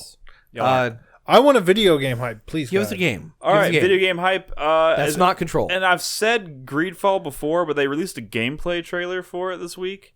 It was like 3 or 4 minutes of solid gameplay for Greedfall, and I know Nick, I know, Brad, I know. No. I would love for you to play Greedfall. I'm going to, you son of a bitch. You're gonna buy it? Yes. What is Greedfall? All I've heard about is coverage of it. I don't know anything about It's this new Spiders game. It's It's Spiders. a fucking. It's a Spider jank RPG. Spider Interactive, Spider Productions. Like that. Spider, but dude, creation. I don't know, something about the way this game. You're not helping me. Mars Warlogs, the Technomancer, bound by flame. Yeah. Oh, okay. But it looks like a fuck. I don't even know how to describe it. Jesus Christ, it's gonna be jank. All right, it makes Risen series look polished. Maybe this should be a sweat. I don't fucking know. No, dude. There are qualities in those games that are admirable. Colonials with magic is what it looks like. Fucking. Elex. Oh God. Elex. Fine. Fuck me. That was that game that was like $5 for like forever. That one's not made by Spider. Spider. But it is a similar type game. Okay. All right, can I move on? Yes. I'm just saying, they released a new trailer for it, gameplay trailer. It's like 3.5, 4 minutes long of just gameplay, and I know it's a trailer, so it's polished to look nice. It could be okay, but it looks pretty good. It could be okay. It looks like it's just Two Worlds 2 was dope. Yeah.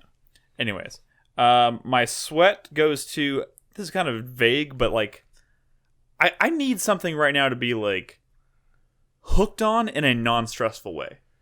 I need something to be like super excited to get home and play. Slay Spire. No, I know. I'm talking about. I want something that's like a Nick game, right? Max Payne. I want something super. I'm talking about new games, man. I'm talking about something. I need 2019 to give me something meaty and story driven and atmospheric. There's 4 games coming out at the end of the month. I know, and I need something. I'm just saying, like you're describing Dragon I'm Quest playing a lot of too. games right now. Like Sekiro would be that if it wasn't so fucking stressful. Sure. And I'm playing Ace Combat, which is great, but it's also not really my normal thing. And it's something I can only play in like one. I do it like 1 or 2 missions at a time, and then I have to. Bloodstained is like super addictive. I'll say that. That's true. Maybe Bloodstained, but I traded it in. I didn't want to turn around and buy it again. Like you said, there's a bunch get on PS4. Don't get on. There's a bunch of stuff coming out at the end of the month. I'm planning on picking up Control, and I'm going to play Blair Witch probably at the end of the month, so that'll be cool. But what about Man of Medan? I feel like I'm playing Man of Medan. I forgot about that. Man of Medan for sure. Definitely looking forward to that. Again, we don't know how long that is. That could be like a 3-hour, 4-hour Those are 3 thing. Nick games coming out at the end of the month. I know. I'm saying I just need something to like really. It's coming. I need something to really excite me. I think Control will do it for me. All 3 of those games are going to be your shit, I dude. know. It's just been a while since something new is released. It's been like super. Like, does it have to be a new game, and can it be like a re-release? What are you thinking? Like, well, there's the System Shock 2 Enhanced Edition that was announced. Oh, but that's actually kind of cool. When is that happening?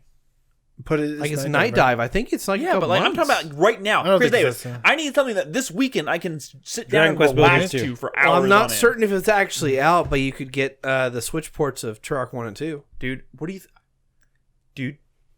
you think? Sorry, my brain's melting right now. I'm getting up early tomorrow just to make sure I snag the collector's editions of both of those games. Okay. What? Of Turok 1 and 2 on Switch. What are the collector's editions? They're $54 each, and they come with the soundtracks and collector's cases and like Nintendo 64 box art, but Switch. Turok, the people saying Turok 1 is better, which I saw a bunch on the thread today. You mean in general? Yeah. I would disagree with that, but I think sure. They were like citing level design. I like both of those games a hell of a lot. Okay. But also Chris Davis, yeah. I don't know if you've ever bought from Limited Run Games.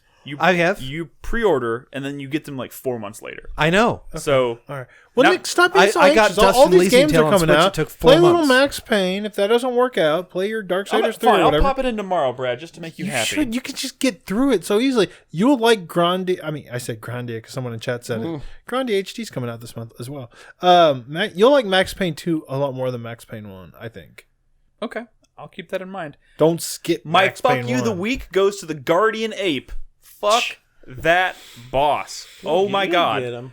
I've fought I get him I beat his first form like 1 in 8 tries maybe. Mm-hmm. So it's just like, and then the second form is the Guardian Ape Ape optional? No, it's not. Required. There's another form? Yes. After the one you're stuck on?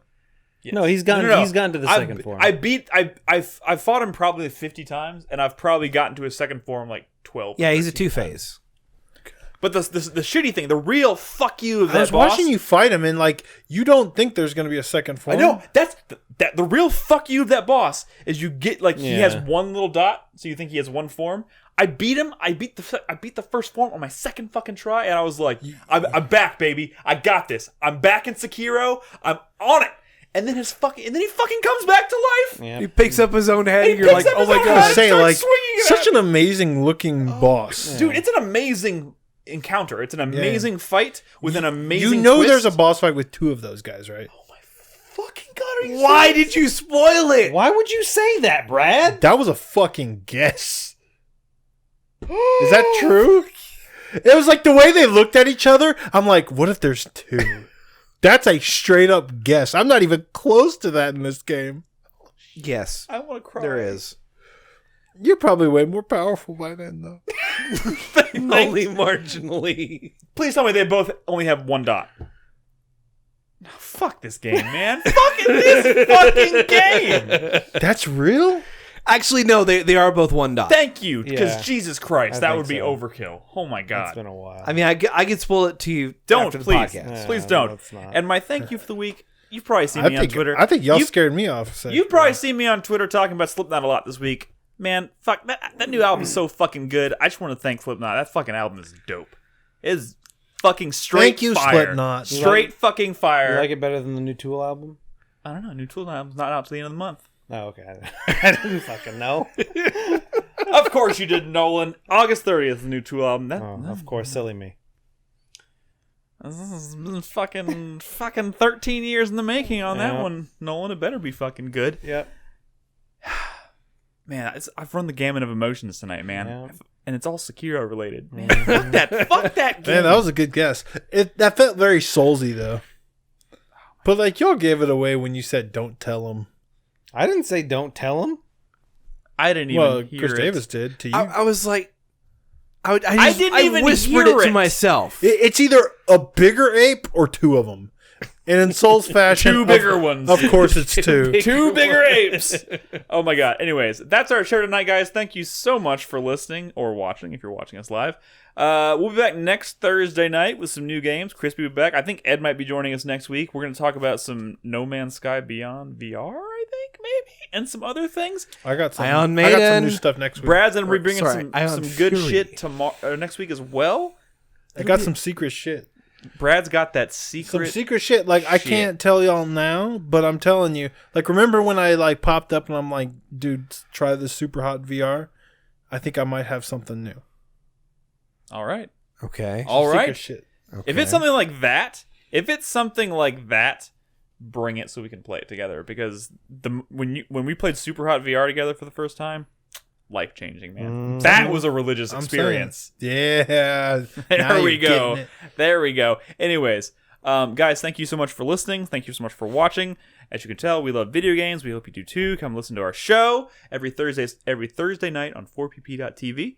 If you want to support us on Patreon or Twitch and help us hit that goal, do our next Project M, go to patreon.com/4Player, and you can join us every day on Discord. You can hang out with us. You can talk with the community. It's absolutely free. It's the best way to keep in touch with us. It's at discord.gg/4Player. I'm sure someone in chat will post a link like Slade just did. Thank you very much. But yeah, thank you guys so much for listening. We will be back next week with a new episode. Good night. Goodbye.